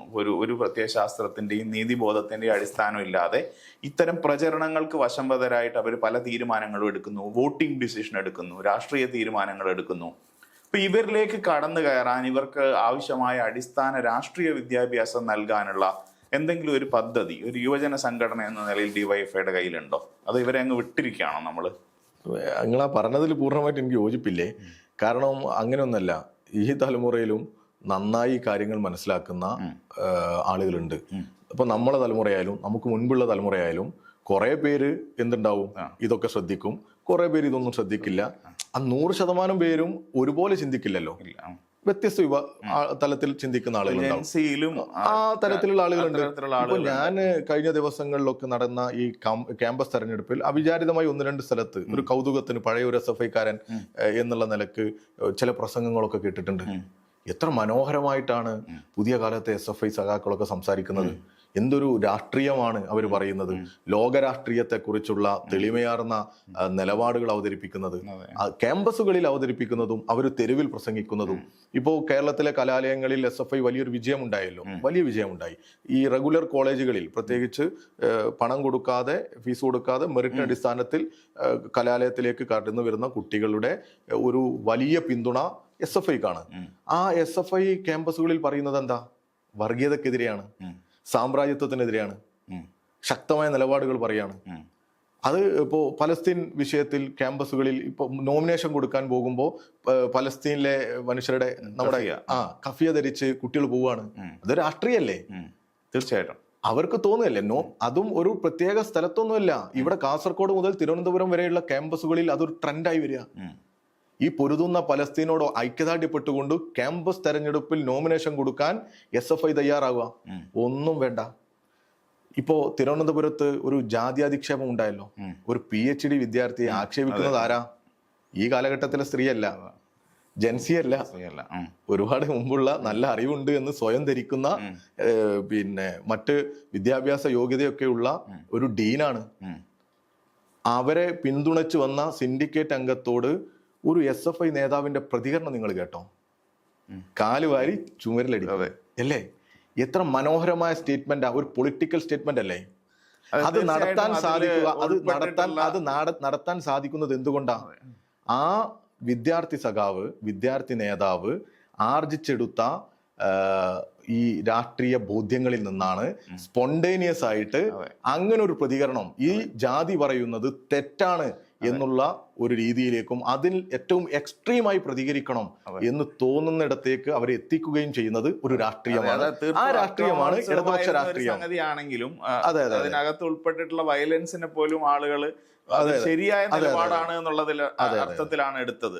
സത്യത്തിൽ അത് ഞാൻ പിന്നീട് അതൊരു വേറൊരു തരത്തിൽ വ്യാഖ്യാനിക്കപ്പെടുമോ എന്ന് അന്ന് എനിക്ക് അത് കേട്ട ഉടനെ ഞാൻ ആശങ്കപ്പെട്ട ഒരു കാര്യമാണ്. പക്ഷെ എനിക്ക് തോന്നുന്നു പിന്നീട് ഒരു സാംസ്കാരിക സമൂഹം മുഴുവൻ നല്ലൊരു കാവ്യാത്മകമായ പ്രതികരണം എന്ന നിലയിലാണ് എടുത്തത്. അപ്പൊ അത് എന്തായാലും അവരുടെ തീർച്ചയായിട്ടും അങ്ങനെ ഒരു തലമുറ ഇവിടെ ഉണ്ട്. അപ്പോഴും നിങ്ങളിപ്പോ മവാസോ നടത്തുന്നു, ഒരു ഉദാഹരണം പറയുകയാണെങ്കിൽ, അപ്പൊ മവാസോ സത്യത്തിൽ ഒരു രാഷ്ട്രീയ പാർട്ടി നടത്തേണ്ടതാണോ എന്ന് ചോദിച്ചാണ്. കാരണം ഒരു സ്റ്റാർട്ടപ്പ് എക്കോസിസ്റ്റത്തെ ബൂസ്റ്റ് ചെയ്യാൻ വേണ്ടിയിട്ട് ഒരു സംവിധാനം ഉണ്ടാക്കുകയാണ്. ഒരു ഇടതുപക്ഷ വിദ്യാർത്ഥി പ്രസ്ഥാനം അത്തരത്തിൽ ഒരു പരിപാടി നടത്തുന്നതിനെ പറ്റി ആലോചിക്കാനുള്ള സാഹചര്യം എന്താണ്? ഈ ജൻസിയിലേക്ക് കടന്നു കയറുക എന്നുള്ളതല്ലാതെ മറ്റെന്താണ് നമ്മൾ അതിലുകൊണ്ട്? അത് മാത്രമല്ല, ഞങ്ങൾ ഡിവൈഎഫ്ഐയുടെ നേതൃത്വത്തിൽ മവാസോ നടത്തി. അതിന് മുൻപ് നിങ്ങൾക്കറിയാം, ഞങ്ങൾ ലിറ്ററേച്ചർ ഫെസ്റ്റിവൽ നടത്തി. ഈ ഒരു സംഘടനാ കാലയളവിലാണ് ഞങ്ങളുടെ ഈ കമ്മിറ്റി വന്നതിന് ശേഷമാണ് യൂത്ത് ലിറ്ററേച്ചർ ഫെസ്റ്റിവൽ സംഘടിപ്പിക്കുന്നത് ഫോർട്ട് കൊച്ചിയിൽ വെച്ച്. അരുന്ധതി റോയ് ഉൾപ്പെടെ പങ്കെടുത്തിട്ടുണ്ട്. അരുന്ധതി റോയ് മുതൽ സംഗീത വരെ പങ്കെടുത്തിട്ടുണ്ട് അതിനകത്ത്. കേരളത്തിലെ, ഇന്ത്യയിലെ പ്രധാനപ്പെട്ട, ഇന്ത്യക്ക് പുറത്തുള്ള ആളുകളെയൊക്കെ കിട്ടാവുന്നവരൊക്കെ ഞങ്ങൾ കൂട്ടിയോജിപ്പിച്ച് ബെന്യാമിൻ സാറാണ് അതിന്റെ ഡയറക്ടർ. ഇപ്പോൾ 2 എഡിഷൻ വളരെ മനോഹരമായി പൂർത്തീകരിച്ചു. അത് ഒരു രാഷ്ട്രീയ പ്രവർത്തനമാണ്. തീർച്ചയായിട്ടും വർഗീയതക്കെതിരെ ഈ നാടിന്റെ ഒരു പ്രതികരണം ഞങ്ങൾ അതിൽ വെച്ചത് ഈ ജൻസി കാലത്താണ്. ജൻസി കാലത്തിന്റെ ഒരു പ്രതിരോധമായിട്ട് തന്നെയാണ് അതിനെ വെച്ചത്. അത് കഴിഞ്ഞാണ് ഞങ്ങൾ ഈ മവാസോയിലേക്ക് ചിന്തിക്കുന്നത്. അതിന്റെ ഒരു പ്രധാന കാരണം കേരളത്തിന്റെ ഒരു വല്ലാത്ത വളർച്ചയാണ്. കേരളത്തിൽ മുൻപൊക്കെ നമ്മൾ സിനിമ കാണുമ്പോൾ കേരളത്തിൽ ഒരു വ്യവസായം തുടങ്ങാൻ പറ്റില്ല, ഇവിടെ വ്യവസായങ്ങളുടെ ശവപ്പറമ്പാണ്, ഇതായിരുന്നല്ലോ നരേഷൻ. അതിൽ നിന്ന് മാറി ഈസ് ഓഫ് ഡൂയിങ് ബിസിനസ്സിൽ കേരളം നമ്പർ 1 ആയി വരുന്ന സാഹചര്യം ഉണ്ടായി. ഇന്ത്യയിൽ ഏറ്റവും കൂടുതൽ ആളുകൾ വ്യവസായം തുടങ്ങാൻ, ഇതുപോലെ സ്റ്റാർട്ടപ്പുകൾ തുടങ്ങാൻ കേരളം ഒപ്റ്റ് ചെയ്യുന്ന സമയം വന്നു. അപ്പോൾ കുറച്ചുകൂടി ഇതിനെ ഒരു പിന്തുണ കൊടുക്കൽ ഈ കാലഘട്ടത്തിന്റെ ആവശ്യമാണ്. അതൊരു യുവജന സംഘടനയെ സംബന്ധിച്ചിടത്തോളം യുവാക്കളാണല്ലോ ഇതിൽ ആകർഷകരാകേണ്ടതും അവരെയാണല്ലോ പ്രേരിപ്പിക്കേണ്ടതും. പ്രത്യേകിച്ച് ഞങ്ങൾ എല്ലാവർക്കും തൊഴിലും എല്ലാവർക്കും വിദ്യാഭ്യാസവും എന്ന മുദ്രാവാക്യം വിളിക്കുന്ന സംഘടനയാണ്. അപ്പോൾ സ്വാഭാവികമായിട്ടും അവരെ ആ ഒരു തരത്തിലേക്ക് അവരെ പ്രേരിപ്പിക്കുക അതിനൊരു ഞങ്ങൾ ഒരു കാരണമായാൽ അത്രയും നല്ലത് എന്നുള്ളതാണ് ഞങ്ങൾ അതിൽ ഉദ്ദേശിച്ചത്. അപ്പോൾ എല്ലാ ഐഡിയകളെയും കൂട്ടിയോജിപ്പിച്ച് ഏറ്റവും കൂടുതൽ ഈ പിച്ചിങ് കോമ്പറ്റീഷനിൽ ഐഡിയകൾ വന്നത് എനിക്ക് തോന്നുന്നു ഞങ്ങളുടെ ഫെസ്റ്റിലായിരിക്കും, മവാസോലായിരിക്കും. അത്രയും യുവജനങ്ങൾ വന്നു, ഇതിൽ പങ്കെടുത്തു, സന്തോഷത്തോടു കൂടി അവരുടെ ഐഡിയകൾ പങ്കുവെച്ചു.